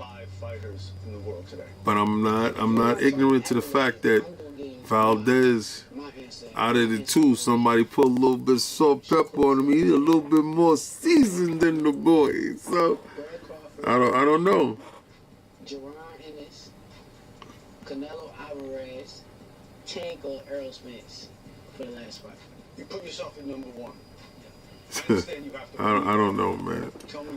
I don't know, man. It's gonna be a barn burner, but I'm gonna have to go with Shakur for a 9th round TKO. You see me in fights where it's like 10-2 or 11-1, and I feel like that makes me. And he throws nice shots. You know, Shakur throws nice shots, and nah, I don't think so. I gotta stick with the North, the boy from the North. North stand up, New York stand up, Jersey stand up. He from Brick City, man. Come on, man. He from Brick City. You can't disrespect. Gotta ride with the Brick City boy. Gotta ride with that Brick City boy. He wears his hat to his side too, man, like the old 80s kid. Like, I don't know who his pops is. It's crazy. But he wears his hat to the side. But Valdez got that little, man. He got that. Remember, in your heart, Valdez has that heart. He has the heart of a fighter. That's the first thing that you want when your fighter comes in the ring and comes in the gym. You in the gym, you got that heart. When I'm in the gym, that gym is my gym, right? And you walk around that gym like that gym is your gym, like you the baddest dude in the land. You give a shout out to my son. He was there when I was hitting the heavy bag, and they had this heavyweight that was managed by Don King. Haven't seen him. I think he probably lost the fight or whatever. He was managed by Don King, and he came in, and I'm working on the heavy bag, and he wanted to work on the bag that I'm working on. That's not how it's gonna work. It's not gonna work like the way that. But let me tell you something, man. I'll spar you. I don't care if you going pro. I don't care if you pro or whatever. I'll put that work on you. I'll ruin you. So I went and just, he was on one end of the bag and I'm on the other end of the bag. But my mentality is when I'm hitting the bag like I'm fighting you. So if you throw a right hand, I'm catching, I'm pivoting, I'm hitting, I'm jabbing, I'm stabbing, I'm hitting, and I'm moving, I'm working the bag. I'm working the bag like I'm fighting him. He's working the bag like he's fighting me. My son is sitting there witnessing all of this stuff, and my son is sitting there like, oh my God. He's like, I guess he never saw me get the dog out, the dog come out. And after I think we did this for 4 or 5 rounds, and his trainer came to me and was like, man, that's the best work my boy got all training camp. And we didn't even spar. And I would have loved to spar with him. I would have loved to spar with him. I would have loved to put hands on him, pause. But nah, man, it's fantastic stuff. You gotta have that walk. You gotta feel in the heart of the champion. And I believe Valdez has that heart of the champion. I believe Valdez has to be dragged out of there. His pedigree, his team that he runs with is Canelo. Nobody can ever say that Canelo don't have the heart of the champion. So that's his team, that's his squad. Oh, they coming out right now. Fight, get ready to go. You right. Who called it? Who said it was next? Who called it? He said he better have bricks in his fist. Who that? C-Max said the fight is next, right? 35 people stand up. They Canelo. Oh, the lights is out. Let's go. There we go.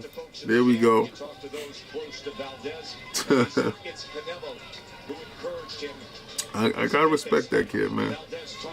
This is gonna be this is one of those fights. I'm gonna be honest with you. I don't think Valdez wanted this fight.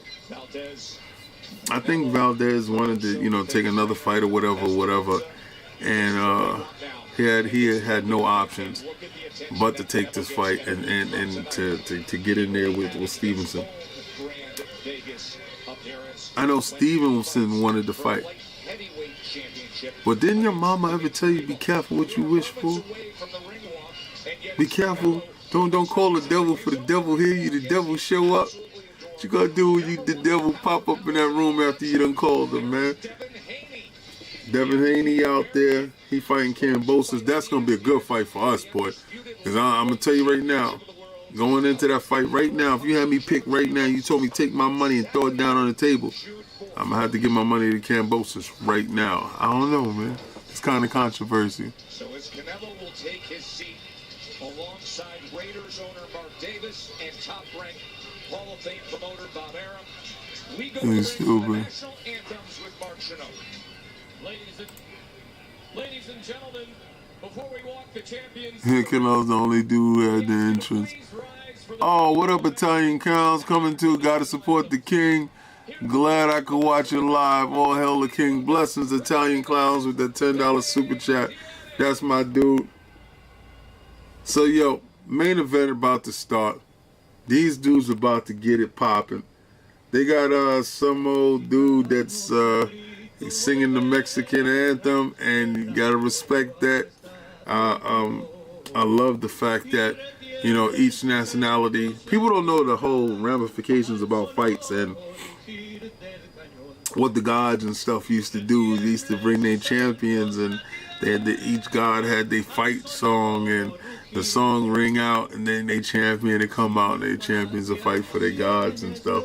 That's how you get Mount Olympus and these dudes training for the Olympics and all that other stuff. It's the whole stuff that trickled down. This stuff is bred in us. This stuff is inside of us. Everybody has a fighter within inside their body. So, it's dope to see people that get a chance to dedicate themselves to the craft to get that out of them, to get that warrior spirit out of them. And I believe everybody has a warrior spirit within them. Tonight we're going to see these two dudes with their warrior spirit displayed.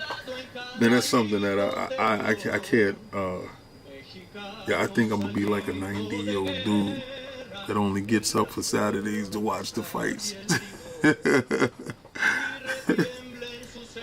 Dope stuff, man. This is, I don't know, man. I can never lose it. I always watch that stuff. But I'm telling you, there's the reason why this fight is so intriguing is the intangibles, the what ifs, the questions, right? What if Valdez can take Shakur's power? What if Valdez tags Shakur? Now the American anthem is being sung. There's questions that's gonna be answered in this fight, or at least we hope they're gonna be answered in this fight. And there's nobody in your entourage that can help you. Shout out to Hollywoods, what's going on?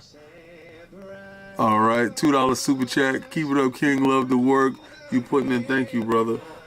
100%. I'm gonna try my best. That's all you can do, right? I tell everybody, follow their passion, follow their dream, put their heart out there. I don't care how old you are. I don't care what the circumstances is. Put one foot in front of the other.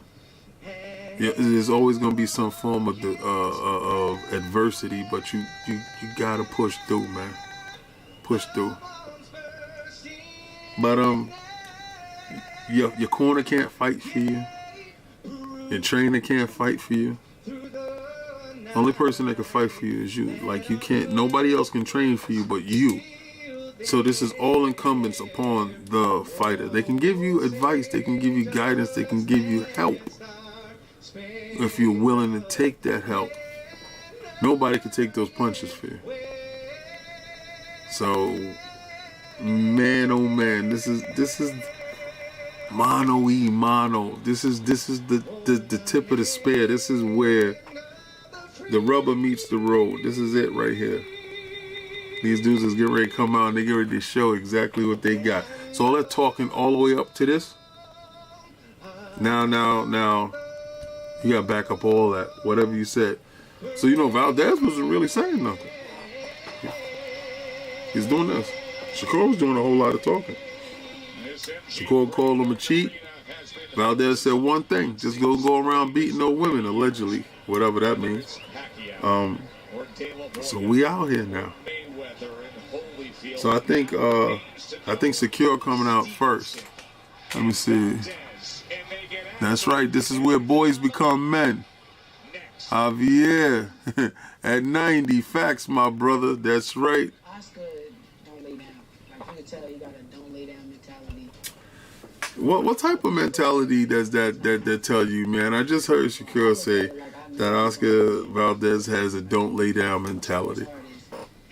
What happens when you in the ring with somebody that puts his lunch pail in the middle of the ring and says, "Let's go. My mother, my mom's, my girlfriend, my wife made my meal. We're gonna fight and I'm gonna eat my lunch and I'm continue to fight." What happens when that dude brings his lunch pail in and he's ready to work? That's what you have to ask yourself. What really happens then? Where are you at with it then? Man, oh man. This is the different fighter in these fights. I mean, he fought Herring the last time, and Herring's a good fighter. I'm not saying anything. I'm not taking anything away from Herring. But Herring's not no Valdez. You know, so really, what's going next? After this commercial, you know, because they got paid commercials and stuff like that we have to suffer with. Yeah. Rapid rehydration, plus a specialized blend of 5 electrolytes. Gatorlight, rapid rehydration, all G. Make fitness routine. Pure protein, high protein. At some point in time, let me see what's going on. Hey, King, how do you feel about the Jets draft picks? Low sugar, birthday cake. And for a cheesy crunch, try Pure Protein snacks. You know, every year I feel good about their draft picks. And every year I feel disappointed about their season. How many times must you be beaten by the same sticks? I don't know, man. I'm just a beaten down fan that want a good season. I just want a playoff season. I want a season where they get to the playoffs, right? That's all I want. I'm not asking for too much. Man, just please get to the playoffs, boy. Please. That's it. I don't need you to be Tom Brady. Zach, I don't need you to be I just need you to guide the team and just get us to the playoffs. That's it. Just do that. And I'll be happy. So I think the draft picks are solid. But then I guess we have to see what they pan out to be, right? They get to New York, they have a couple of cheesecakes and stuff like that, and then these dudes be feeling themselves, and then we don't get the product that we was promised. So I don't know, New York air change, dude. Sometimes you got to be about this air. If you're not about this air in New York City, if you're not about this scrutiny, if you're not about these fans, about putting that work on your neck these years that we've been suffering, don't come here, man. Stay the hell away. If you can't deal with New York pressure, get up out of here. He said like Sony. It runs on advanced lithium battery technology, and it's just as powerful as MMA is definitely the same thing. That's not going back. Don't be a gas zombie. No, I didn't. What up, Fuzzy Belvedere? I didn't skip anything. You know, I got the zone. I can watch all those fights later. I have all my streaming packages here. I can watch all those fights later, but when you're preparing to watch a fight, you have to mentally get yourself prepared to watch a situation. If I'm doing a stream, I would have did a stream about them, and then we could have talked about them. But one night I might do an MMA/boxing night, and then I switch over from the MMA card and get to the boxing card. But it was some boxing cards stuff that I wanted to see. I wanted to see Shaun Davis. I wanted to see Nico. So sometimes you have to let some of these established fighters go and I can watch that fight later because that's not something I'm doing combat talk on. To build this up, because when any of y'all see me, y'all be like, yo, remember the time we watched Nico knock the dude out in the first round? Yo, King, that was crazy, right? Yeah, so we have that history together, so we can talk about that stuff. Oh, remember when Davis was fighting Sanchez and you was telling him he had to stop, he had to hook, he had to dig in? Yeah, so we had to talk, we had that together, so I have to pick it sometimes. And, you know, I thought the Shakur Stevenson, I thought the fact that they both have an O, Valdez has an O, Stevenson has an O, they're coming out right now. They both got belts. It's unification bout. This is the year of the unifications, baby. Let's make it happen, man. Yeah, I know. Everybody keep hitting me up. My phone been blowing up.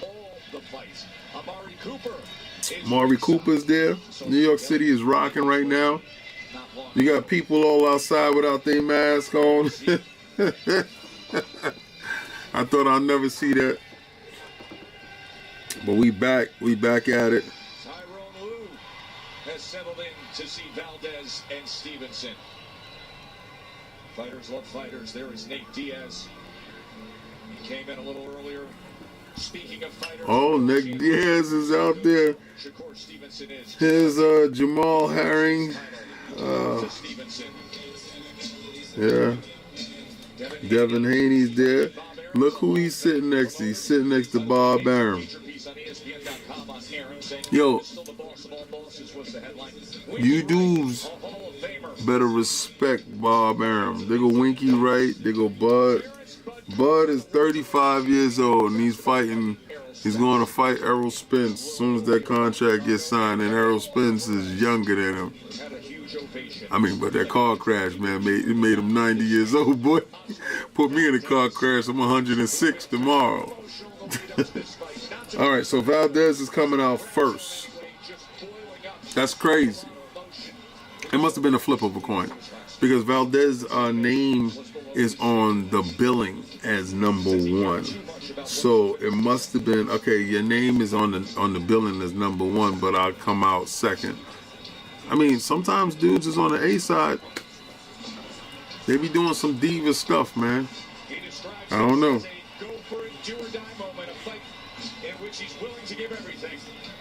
Hold on. His record does not have a loss on it, but as you know, his path has not been easy. But he feels all that experience will be the edge tonight. Oh, this for all you dudes that think y'all need to make a spaces because I was wearing coats. I'm going to wear a coat tomorrow. 30 days of coats ain't over. Remember, we went to PAX, baby. And now, and already a 2-division world champion. I'm doing dope. Buddha, what's up, baby? Buddha's in the house. Yo, my man Buddha pulled up. Yo. What up, Buddha? You need to sleep. Buzzing from the fight, though. Have a great fight, folks. That's what's up, brother. Thank you for showing up.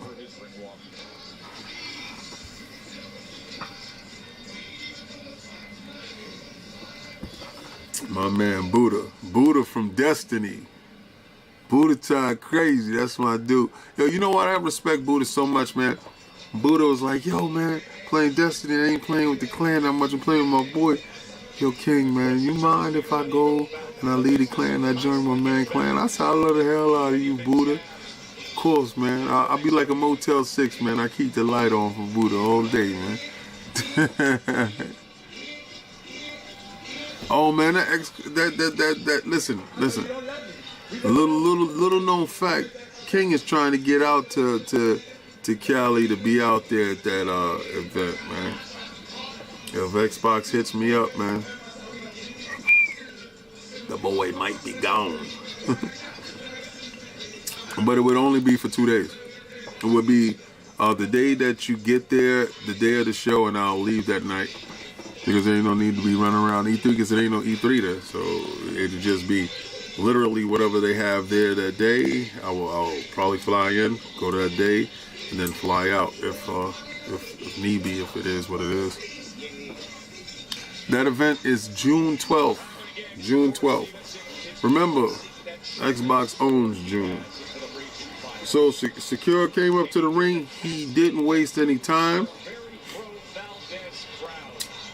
All right, so huge Mexican contingent and is out here for Valdez, but Secure, man, come on, man. Why Jersey didn't come across the bridge, man, to show out for this kid, man? This is crazy. Who I got?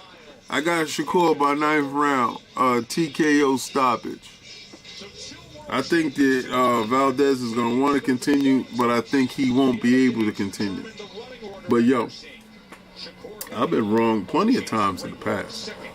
Excuse me. So you got Bud in the corner holding Shakur's belt.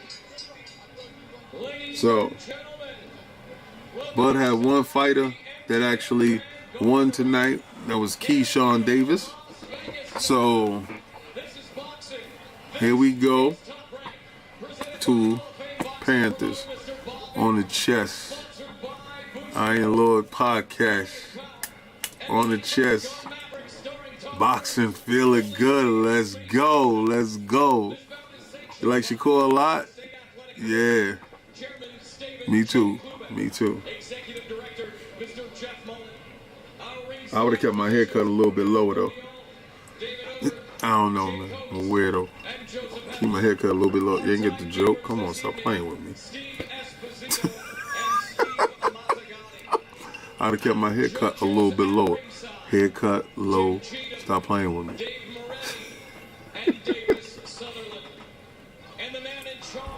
Ooh. We got a good night of fights. I love it. It's fuego. Bud, my fave. And now you should know Tyson Fury's my man. Oh, Bud, your favorite? That's what's up. Just pull up on me when he fighting my favorite and Errol Spence. Pull up on me. Tyson is a dope fighter. He's done a lot of good things outside the ring that I really vibe with. Raising that money for that kid that needs a heart transplant. That's a real special dude, man. Total respect. He gave Deontay Wilder so much respect on his retirement. Please let Deontay Wilder fight for the championship. You know. Blue Moon FC, here we go. That's right. I'll be here, brother. Believe that. That's right, man. We'll be here together, man. We'll be here together. 10 toes down in the dirt. Us standing here making sure that we put in his work for these fights on God. Let's go. Here we go. Show those teeth. Ain't none like a young kid being strong enough to get up in that ring and fight, boy. Okay. So he came in first. They announced him first. Okay. So I see how they was doing it. They was playing both ends of the cards. But Bob Arum is dope. Okay. Newark, New Jersey's in the house. Brick City's in the house. Stand up. Put your hands up. Let's go. Let's go. Let's go. Let's go. Let's go. Let's go. Valdez in the building. Boy, he boys Canelo out. Who bring Canelo out? Who bring Canelo out? You got it. This is mono, man. Who bring Canelo out, man? Have a blessed night. Thank you, clowns.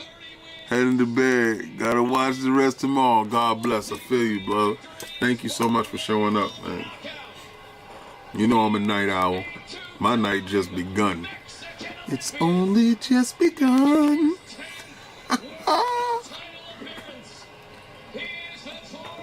Let's go. I'm gonna tell you right now. Old boy look like an Aztec warrior, boy. I don't know. Ho, ho, ho, ho, ho. May the best man win. May the best man win. Both got perfect records, baby. Both walking up in there delicious. Somebody going home with feces in their socks. Ooh. He looked like a young Julio Cesar Chavez. What the hell? Anybody got a chance to watch Julio Cesar Chavez on the come up, boy? That I swear to God. Oh my God, they got my man out there. The referee is dope. Yo, let's go. Everybody that's about this smoke, let's go. All right. Gotta call a fight. All right, so tonight in the fight. Yeah, I can do that voice too. What up? Looks beautiful. Looks beautiful. Ain't nothing like a sellout crowd with the lights crack-a-lack and the world is backing you. Here we go.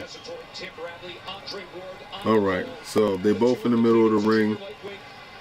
You can see the size difference. And Secure is looking taller, but Valdez is stalking, stepping in on him. Shakur is actually jabbing to keep him out, trying to control him with his jab and shooting the right hand over the top.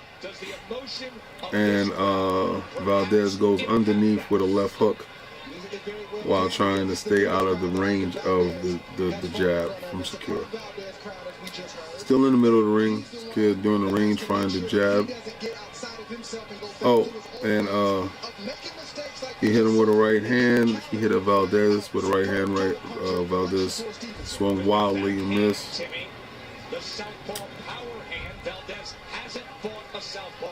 So Secure is a southpaw again, and he's jabbing, shooting the left hand over.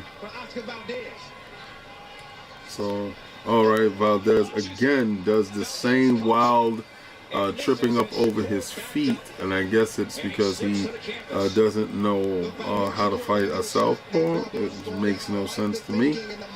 But again, he's back at him again, back in the middle of the ring, and he's stalking Shakur, trying to get him to the middle of the ring. All right, so again, we have Valdez trying to get Shakur up against the ropes so he can square him up so he can look like a regular fighter. All right, so they clinched up right now. They're touching. You can see this is high-speed chess right here, guys. All right, so Valdez is varying his height and his levels while Shakur is tagging him to the body and reaching with his rangefinder jab. All right, so again, so Shakur is continuing to keep his jab in his face, in Valdez's face. Oscar is moving and dipping under. Shakur is stepping on him now, like I told you, figured that he would. And he's trying to dig under the rib. So again, Shakur is continuing with the jab, and he's throwing the left over.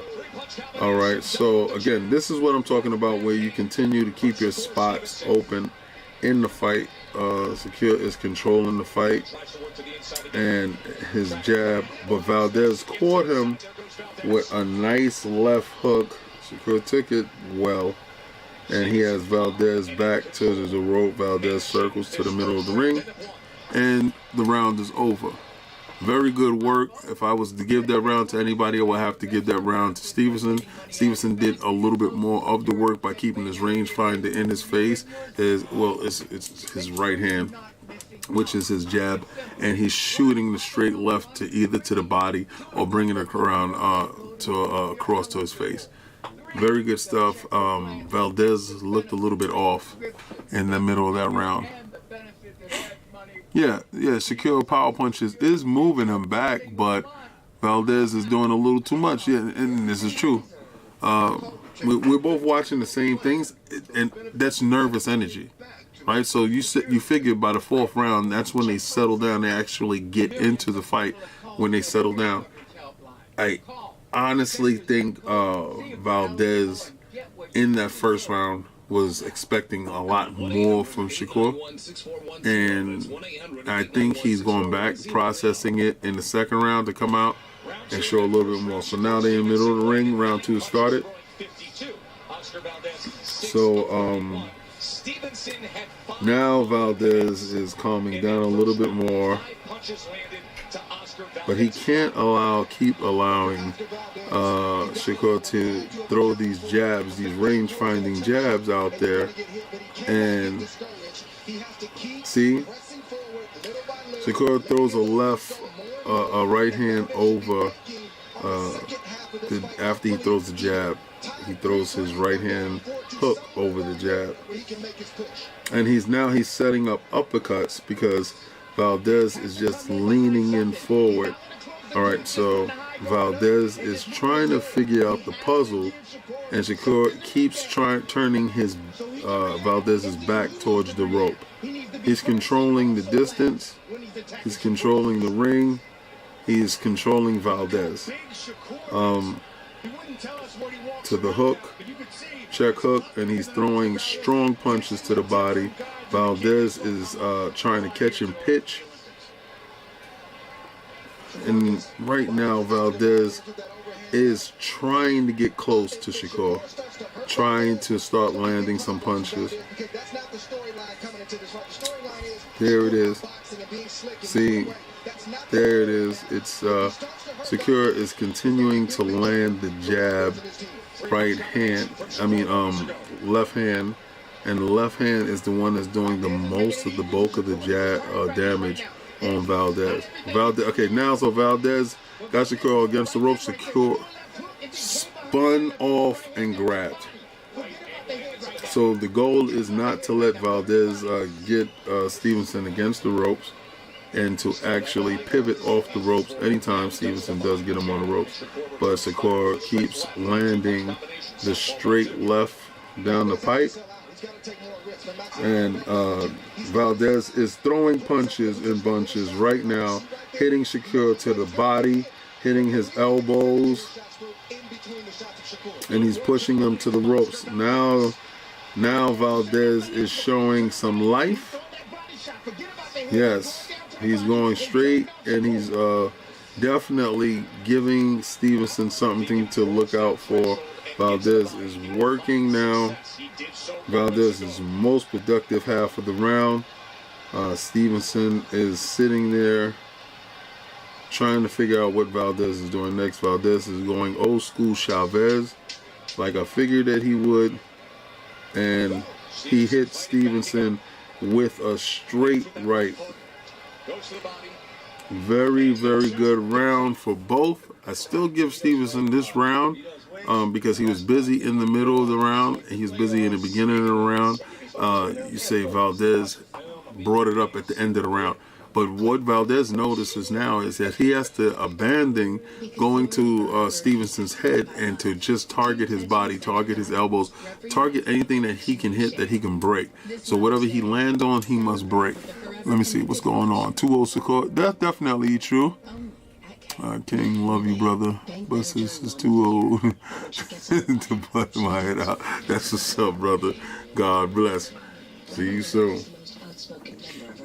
Valdez is very intense in the corner, listening to Eddie Reynoso very intensely. Round is about to start. They're putting the mouthpieces in. They're coming out now.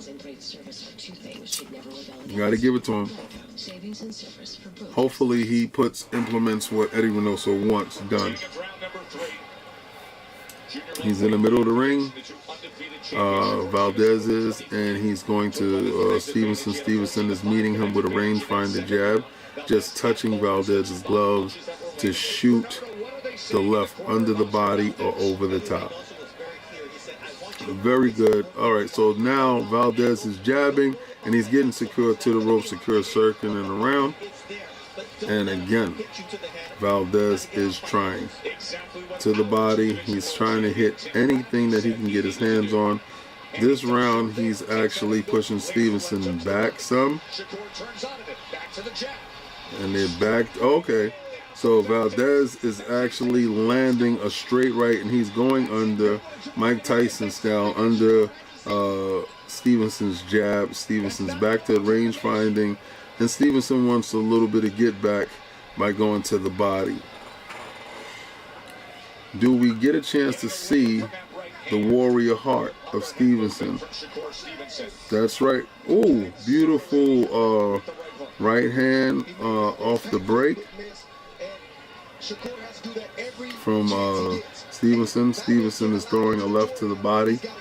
Very good. Remember, he's in the southpaw stance, so he's touching the guard of Valdez, and he's trying to set Valdez up to see if there's any holes in Valdez's guard.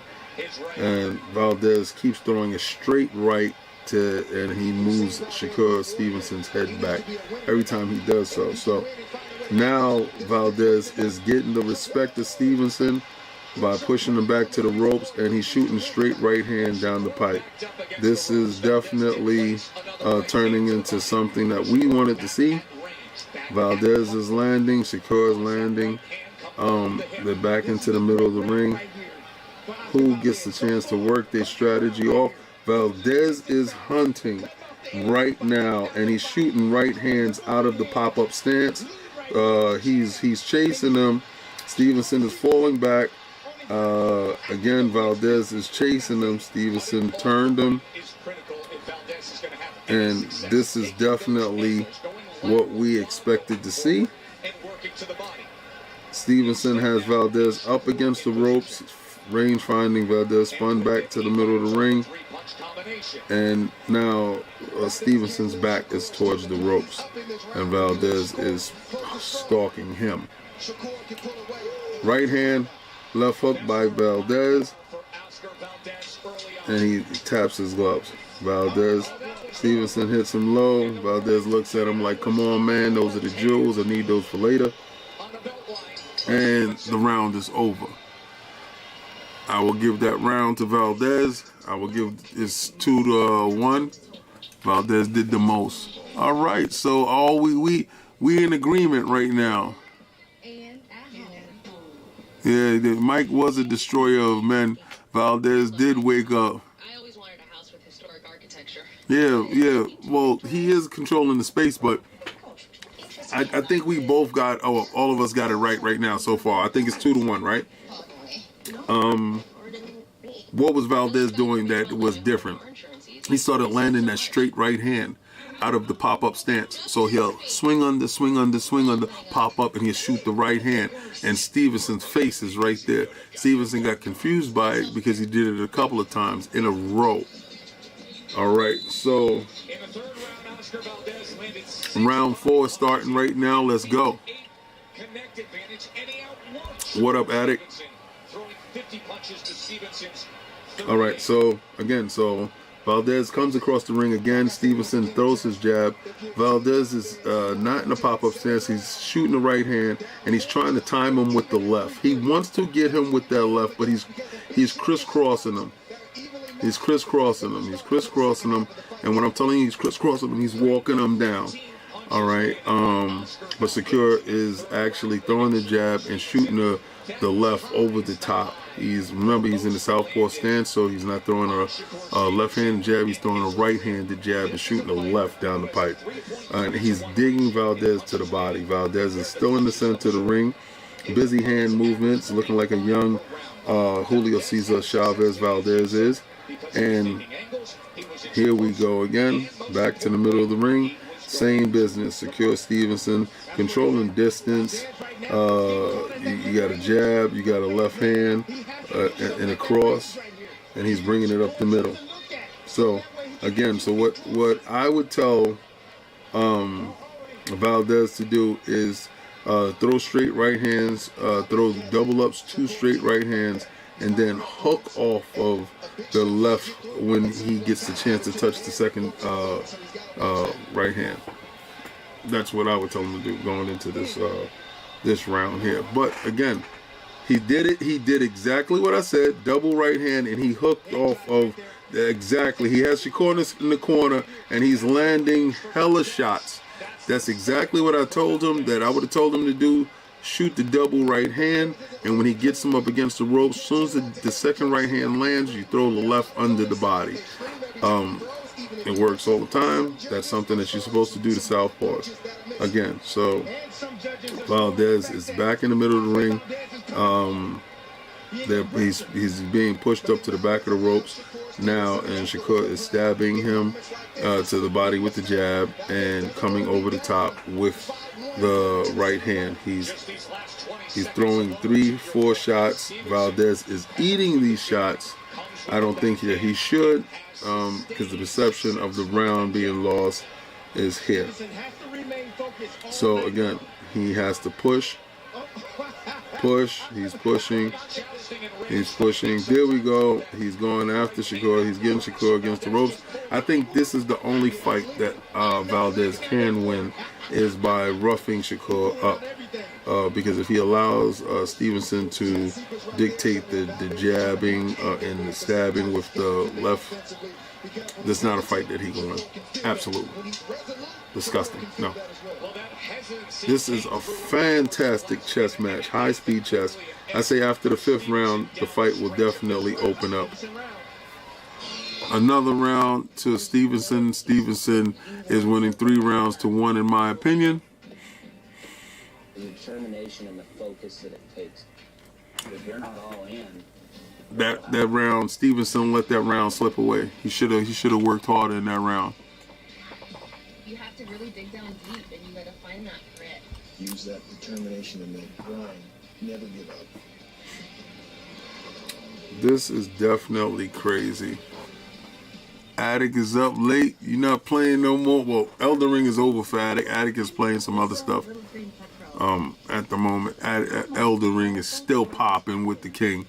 I made it to one farming spot that I see that's very dope for me, and I get at least 10 million to 50 million runes in an hour. Probably make like 50 million runes in an hour. So some stuff that I'm doing. Live in the moment, not for us. Yeah, I can see why they have 0 losses. Those both high-speed chess, both of them. All right, so they back at it again. So Valdez is shooting the straight right, and he's going straight to his body. All right, so now you have Valdez in the middle of the ring with Stevenson, where he doesn't want to be, because he's at a complete deficit in the center of the ring with Stevenson. Stevenson's controlling it with the jab, and he's trying to go around the guard like Nico did earlier today with the straight left hand. All right, but Valdez is popping Stevenson with his straight right hand. All right, and he's moving in. He's hunting. And Valdez is continuing to pop out and go to his body. So we see that Stevenson is having a problem when Valdez gets him to the ropes. Now this is the questions that we ask. Can Stevenson handle Valdez's punch? Can he handle Valdez's pressure? And can Valdez handle Stevenson's boxing power? This is the stuff that we wanted to see. This is the stuff that we're saying, that back in the center of the ring, where Shakur is actually controlling distance, and Valdez is now turtling up, and he's trying to get to Stevenson. Valdez is, and he's shooting the right hand, going at him. Stevenson has made the adjustments. When Valdez shoots the right hand, he turtles up and he steps over to his left, which is his dominant hand. This is right. He's throwing the uppercuts and he's shooting the left rights. Nice combinations from Stevenson, but Stevenson is holding on the top of Valdez's head. Got warned by the referee. All right, so Valdez is again stalking and going to Stevenson's body. Anytime he gets close to Stevenson, he goes straight to his body. He hits him to the body 4 or 5 times, and that is a fantastic thing from Valdez, because in the center of the ring, it belongs to Stevenson. Beautiful, beautiful left hand from Stevenson straight down the pipe, and Valdez ate it. He could be a little bit punch drunk right now, but he has a hell of a poker face right now. But Valdez is eating right hands. Stevenson is throwing them. Round is over. Again, Stevenson gets another round, and he gets that round over that left hand that he threw straight down the pipe, which was absolutely crazy. 4-1, hell yeah. It's not a close fight at all if you're watching it, to be honest with you. I mean, it's a tight fight as far as skills go, but I give it so far 4-1. That whole sequence at the end, as soon as he hit him with that straight left, and then he repeatedly hit him with a couple of lefts, he stole that round, in my opinion, from Stevenson did from Valdez. Low sugar. Yeah, middle of the ring is key for Stevenson. Try Pure Protein snacks. You know, Liberty Mutual customizes your Yeah. You only pay for what you need. He said, who did that for you? Scarf. Check out this backpack. The corner is key for Valdez if he listens. Eddie Reynoso can only do exactly what he possibly can. All right, so Stevenson is in the middle of the ring trying to get to Valdez because he believes he has Valdez ready to go. Valdez forgot his mouthpiece on purpose.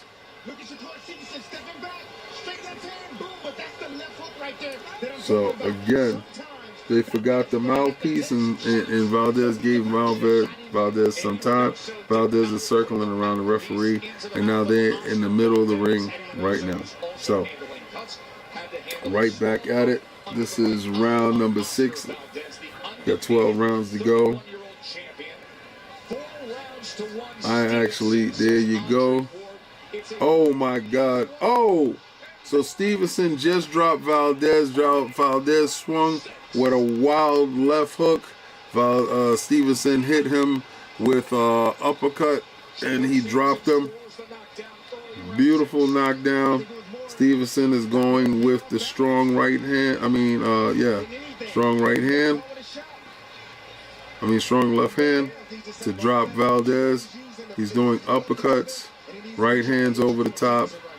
He's attacking Valdez in a manner Valdez is tapping his gloves, and Stevenson is showing his power. Stevenson threw a left hook. Valdez hit him coming in. Valdez is still there, even though he does look like a sitting duck. And Stevenson looks like he's picking them apart with jabs and straight left hooks. Valdez is getting a little bit desperate, throwing shots, while Stevenson is shooting up the middle and stepping over to his right, circling him to his power hand.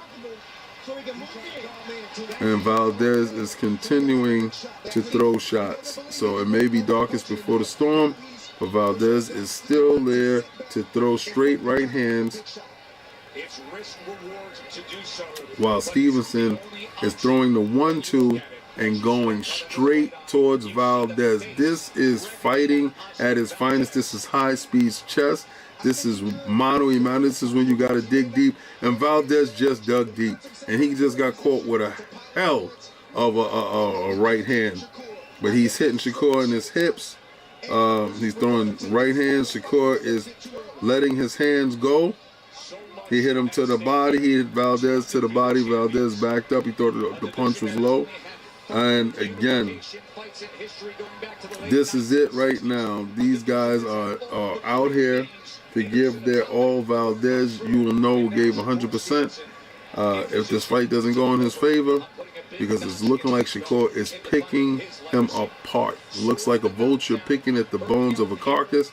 But hey, this is a live dead man here walking. Valdez gets punched in the groin at the bell. 5 rounds to 1. Stevenson is taking it from him. This is the knockdown. You see. Yeah, Stevenson is the better athlete. We knew that going into the fight. Like I told you before, I think Oscar Valdez is the dude that gives you more heart than he actually has, gives you more ability from himself because he dig down deeper. I think we wanted to see what Stevenson had. Excuse me. Valdez has a cut under his eye, and we need to see what's up. Because I'm gonna tell you right now, Eddie Reynoso is not gonna let him take a beating. So Eddie Reynoso will call the fight, but Valdez is here to fight. He has to sell out. And when I'm talking about sell out, people, I'm talking about he has to get over there by any means necessary. He has to Roberto Duran this fight. He has to dig deep and he has to go for it. Get knocked out or get knocked out. But he has to do it. And he okay. I don't care what you got to do. I don't care what you got to do. Do what you got to do, man. All right, so right now, Secure is back in the middle of the ring. Stevenson is doing exactly what he does. In the middle of the ring, his jab and his left hook is definitely ridiculous. So you got Valdez pushing him back, chasing him, but Stevenson is still in control. Don't get it twisted. See, this is the part where Valdez has to make it messy. He has to, when he gets him up against the rope, I throw elbows, throw right hands, throw left hooks, punch him in the legs, slow him down, hit him to the ribs, punch him in the shoulders. Do whatever you got to do, but he's not doing so much. He's trying. All right, so he's hitting Shakur with lefts, and he's shooting rights, and he's going to his body. Defense is key for Shakur in this ring. He's moving, and he's still controlling Valdez. All the stuff that Valdez just did right there that was positive, Stevenson is still, and it looks like Valdez is about to go, man. Oh, he hit Stevenson with a left hook. Stevenson does not look good. He hit him well, and Stevenson is walking behind the ref. Very good. That's the difference, man. Valdez has that one-punch joint, but Stevenson's is blowing up on Valdez's eye. This is beautiful. This is beautiful stuff. They're both out here. They're both out here. Stevenson is controlling. The ref is allowing him to measure Valdez with that jab. And Stevenson is doing what he does right now. And Valdez is trying his best. His arms is too short. And right now, Stevenson is measuring him with the jab. And he's shooting the left straight down the pipe. And Valdez is in the corner while Stevenson is pot-shotting him. He keeps measuring him. The ref hasn't taken a point away and hasn't warned him. He's warned him one time right here about it. But Secure is definitely controlling distance. All you young fighters that's out there watching, controlling distance is the key to every fight. Stay inside your distance, back up, give ground when needed, spin off, and throw your punches. Valdez is trying to work, but it's futile work, to be honest with you. And you gotta see the 10-second bell ring. 6-1. It's apparent.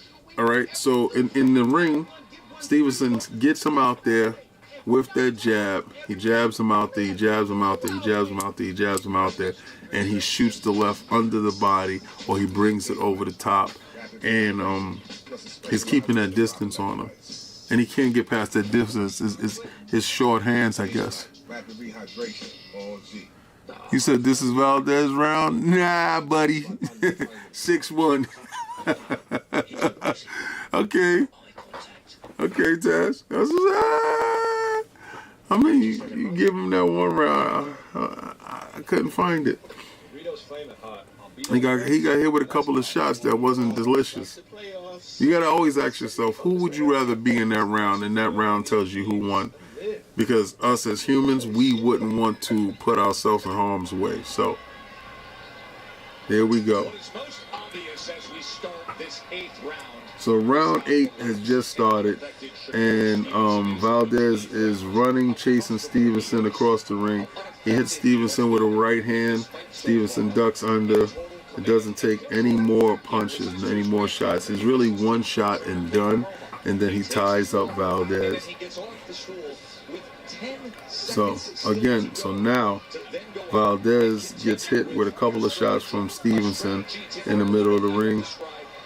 Stevenson looks like the bigger, stronger, more athletic fighter at this point in time, and he's controlling distance. Bigger, stronger, longer, more athletic fighter. And we're seeing stuff that's happening here, which is outrageous. So Valdez is trying to work. Valdez is throwing to the body, but Stevenson hit him with a hell of a body shot in between punches, and he wanted it to be called low, but it's not called low in Valdez. They're back in the middle of the ring, which is again at the disadvantage to Valdez. Valdez is trying, but it's like a cat playing with his food. I just saw Stevenson step in and step out as a veteran move that he just did. He gave a fake with a pivot to the body that he didn't throw, stepped in, stepped out, and he showed him something, and he went to the opposite side of his body. Very beautiful stuff. You got Stevenson that's doing great work in the middle. He's hitting Valdez to the solar plexus, taking his win from him. Great stuff. Valdez is still trying. Again, he's still shooting the straight left hand, and Stevenson is digging the shots under the rib cage of Valdez. So again, it's all about what Stevenson is allowed to do, because he's range finding with a punch. He's allowed to work with the punch. So this is the 8th round. Remember, I said there's a 9th round TKO. I predicted that. Valdez is trying his best, but again, the superiority of Stevenson is still shown through. Valdez is throwing and ripping shots in the center of the ring. But here we go. Again, a lot of his punches is slipping on the side of Stevenson and not actually hitting the target to his main base. Great punches off the top of his head. Again, Stevenson is controlling distance. That's the story of the whole fight. Okay, so Valdez got in, hit him with a left hook, and hit him with a left to the body. Shot the straight right hand to the face. Valdez is working, but again, another round for Stevenson. I got 7-1. You could be generous and give 6-2, but come on, man. All right, Stevenson will move up in weight class. He can move up. Valdez is cooked. Yeah, this is true. 7-2. Looks like Sony defenses. Yeah.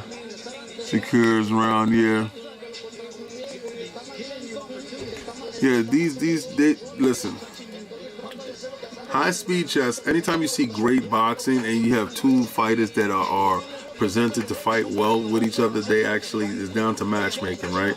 And this you have a boxer versus a fighter, a puncher. This is fantastic stuff. They're both trying to display their wares.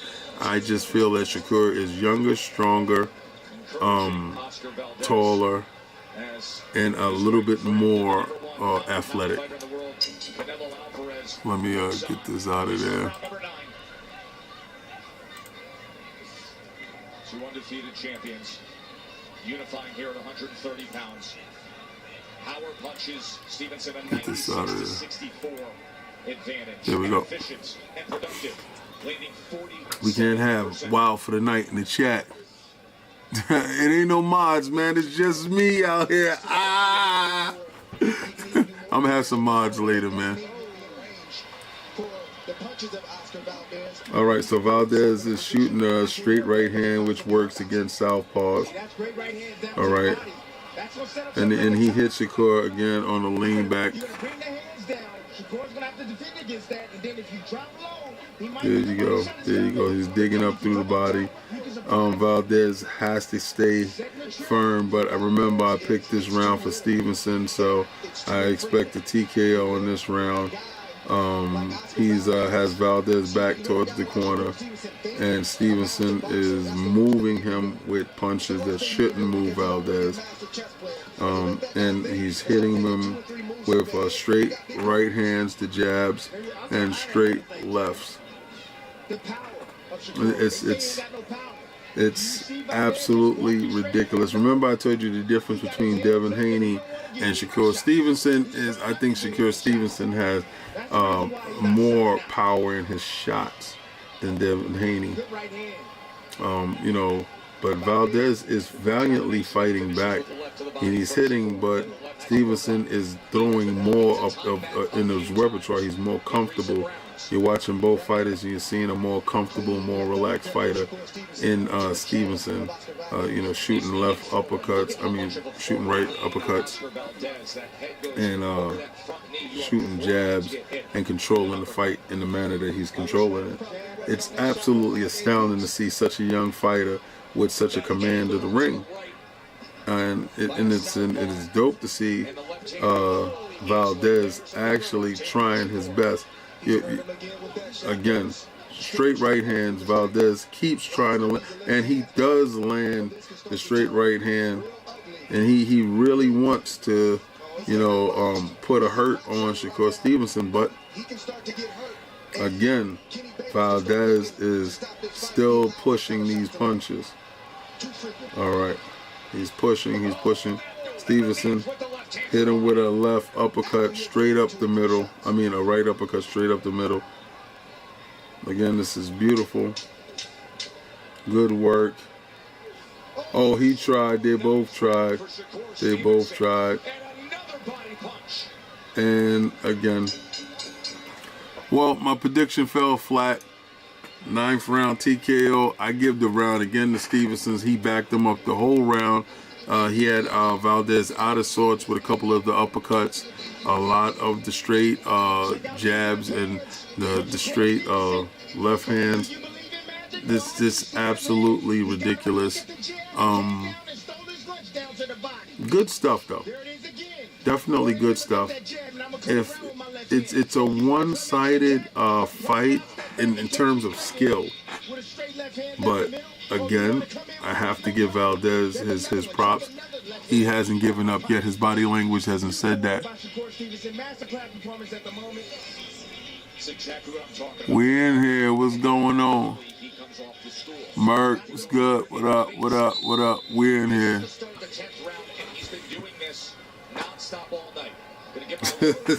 Yo, the dopest stuff about this right now.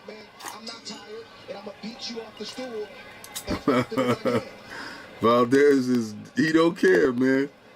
I told you, he bought his lunch pail. He here to work. All right, so he's going at him. He's going at Stevenson. He has Stevenson in the corner, and he's throwing right hands and he's throwing left hooks. And again, it's like all the effort that you put in is really not building to anything constructive. And Stevenson goes right back to his jab, his right hand, and is digging shots to the body. So again, here we go again. Stevenson is right back at the same situation. Valdez is still stalking forward as Stevenson taps his guard, and he comes over. Valdez hits Stevenson to the body a couple of times, and he tries to bring it up, but it didn't really do anything. Again, Stevenson is right back to the control. Oh, good shots by Valdez. Valdez is definitely putting good shots into work, but Stevenson goes right back to jabbing and using a sweeping left hook over. There we go. Stevenson is controlling.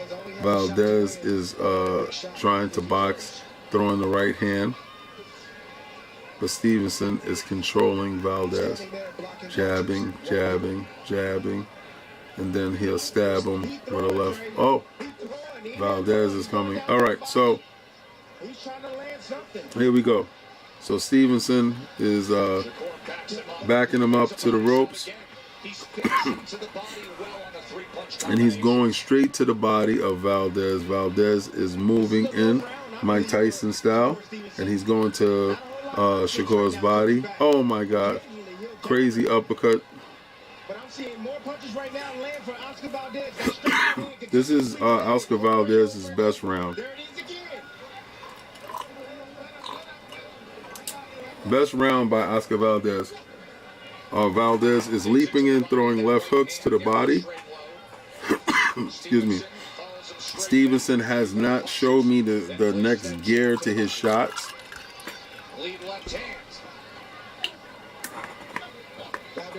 Valdez is leaning to Shakur's body. Excuse me. Shakur is back in the center of the ring. Jab, right hand. But Valdez is inside the pocket. This is Valdez's best round. That's Valdez's best round. Valdez put in a combination. So you got 7 rounds to 8 rounds to 2. 8 rounds to 2. I definitely give Valdez that round.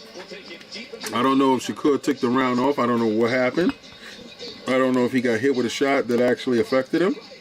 I didn't see a shot that actually could affect him. But I think Shakur just took the round off. I guess he must have got winded at some point in time. But no, not at no point in time do I think that Valdez hurt him. But again, could be a stamina issue. He could get to the part where he hit the wall. Never know. Yeah, he's in too much control. Okay, so he praying to God right now. So again, that surfaced in the 5th round has never been an issue. Here we go.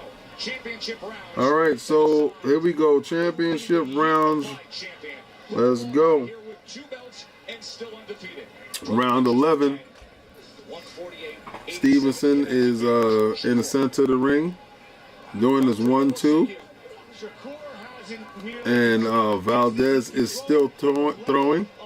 Stevenson is shooting. But I'm gonna tell you right now, man, Valdez is fighting with all his heart. That's all you ask. But Stevenson has the most skill. He's going to Valdez's body. He's going to his head. Valdez covers and Stevenson jabs to the head. Now Stevenson has gone to a Philly crab shell style, a la Floyd Mayweather. And he's spinning off and he's shooting to the body.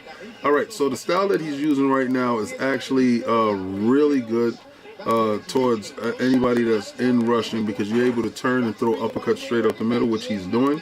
He's shooting a jab, and the jab is more of a touch me jab. The touch where Valdez is, but Valdez is attacking. He is relentless right now. And Stevenson is playing Matador. All right, so jab. Oh, straight left hand, straight down the pipe. Straight left hand again. Valdez backed up. All right, straight left to the body, straight left right hand.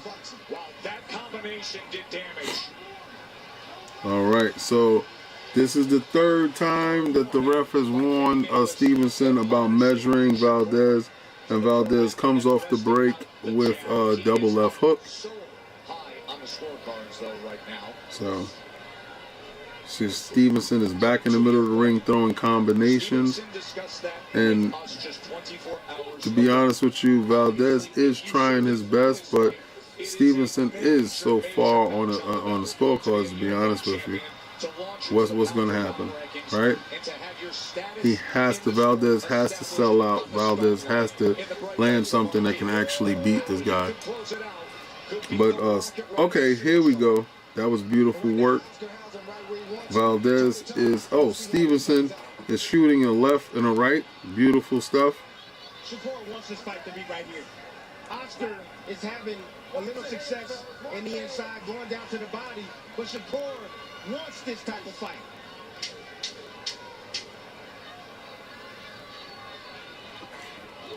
Back in the middle of the ring, jab, last round coming through right now. Here we go. His high punch output of the night comes in round number 11. Stevenson is too much for Valdez. Valdez is trying his best. He got a 7-4. Valdez tried his best. There's no way I can give him that round. He didn't have control for the round at all. It said draw. Yeah, I got to get at 9-2. This is the last round. Valdez has to sell out, in my opinion. Yeah, Canelo isn't happy sitting. You know, why would he be happy? You know, that's his boy. His boy is in there getting his boots rocked. Pause. So we got 3 minutes to the end of this to find out who it is. So this will decide it. 3 minutes. 2 men who came in undefeated. One who is in complete control. All right, here we go. So now you got Valdez that's trying to sell out, and Stevenson is circling, going right back to his control. Jab, right hand, jab, right hand, jab, right hand, hook. He's got to throw to the last bell rings, and he's got to hope and pray that something lands. But he has. So he's throwing stuff right now. Valdez is. Oh, he's throwing. But there we go. Valdez is pushing. He's pushing. But Stevenson is backing up, shooting the jab, backing up. He's backing up. He's not engaging Valdez in the manner that Valdez want to be engaged in. Stevenson is not giving Valdez anything to, you know, hit. He keeps turning them, firing.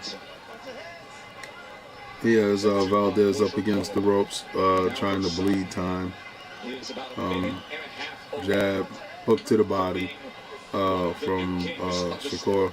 Valdez throws a right over the top with a left hook. Straight right from Valdez. Oh! I think Valdez is out on his feet.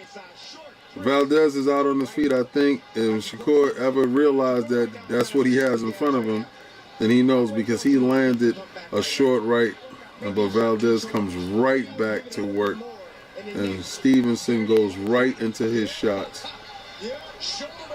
This is it. This is beautiful. This is beautiful work right there. I gotta respect Valdez for putting in the effort that he's putting in. Stevenson is actually shoulder charging and pushing him back to the ropes, holding him, bleeding time off the clock, and shooting a jab.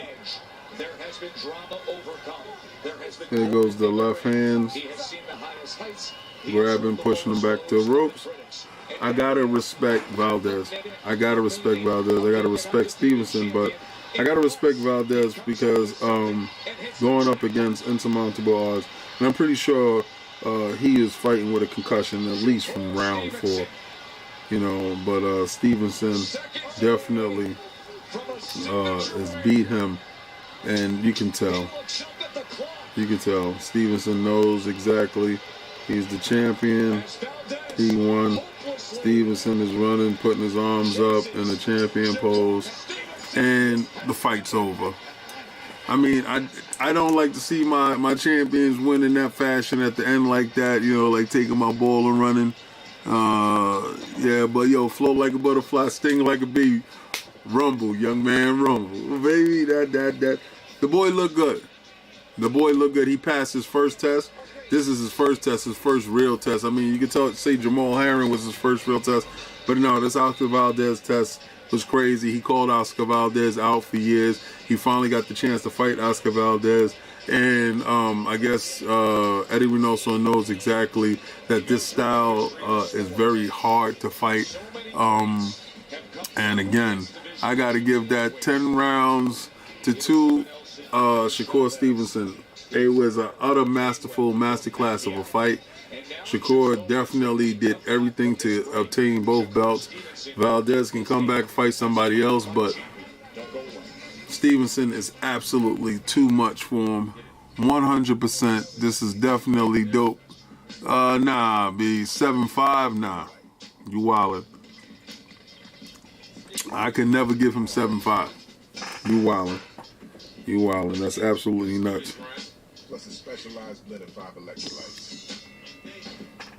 Fight is almost over. I'll be able to go to the bathroom drinking all these algae drinks. He's crazy. Gotta go to the bathroom. So let me see. Shakur Stevenson is on another level. Yeah. He's on another level. We want to see exactly who can fight him and who can give him a tussle, right?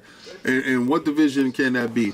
Can Tank give him a tussle? Can Tank give him what he's looking for? Can Tank Davis bring out the best in Shakur Stevenson? Because it was times where he could have stepped on the gas. I don't think he stepped on the gas. I think it was times that he had out on his feet, and he was able to push it, but he didn't push it because his corner was probably telling him, hold on, don't risk nothing crazy, you know. This was a hell of a dominant performance. Yo, shout out to all the people that rock with me. Thank you so much. I do appreciate everything, man. We're gonna look at the results because, you know, it's not like it's a knockout. So we're gonna look at the results. After the results is out, we out. But again, everybody that shared, liked, subscribed, super chatted, talked, had a good time. Listen, man, Saturday nights you ain't gotta be alone. I ain't gotta be alone. We could be here together, talking fights, watching fights, doing the thing. Combat Talk with the King all day. This is what we do. This is what we about, man. What's going on? Stevenson just disrespected him. I must have missed 5 rounds to speak of. Yeah. He's big enough to fight Canelo. Thank you, brother. Yeah, let's get the official before we roll out the door. You know, you don't want to roll out the door at the bar. I'm talking about a Combat King. Yo, it was a draw. It was crazy. I don't even know what happened.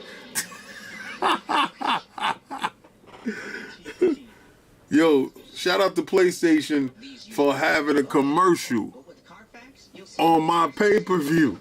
Shout out to PlayStation. Xbox, where you at, man? Why you ain't got a commercial on boxing? Oh, you don't think boxing is viable? You only got commercials on NBA. Oh, why? Because NBA 2K is on Game Pass for free this month. Shout out to the me hitting Game Pass up. Yeah, Game Pass. Hey, everybody get hypnotized. Game Pass. Sony, baby.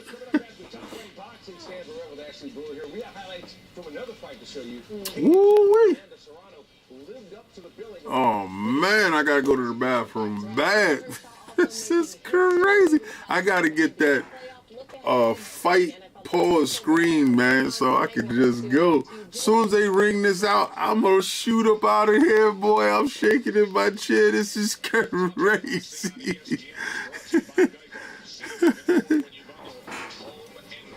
This is nuts. Come on, man. Read the scorecard. Stop playing with me. Taking off my jury.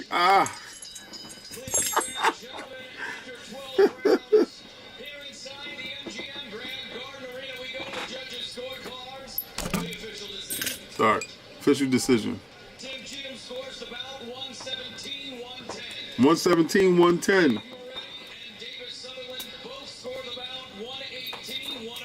118-109.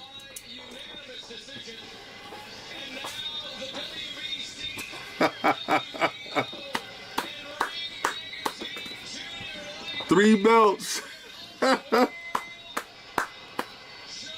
Shakur Stevenson. All right, guys. I'll catch you later. Thank y'all for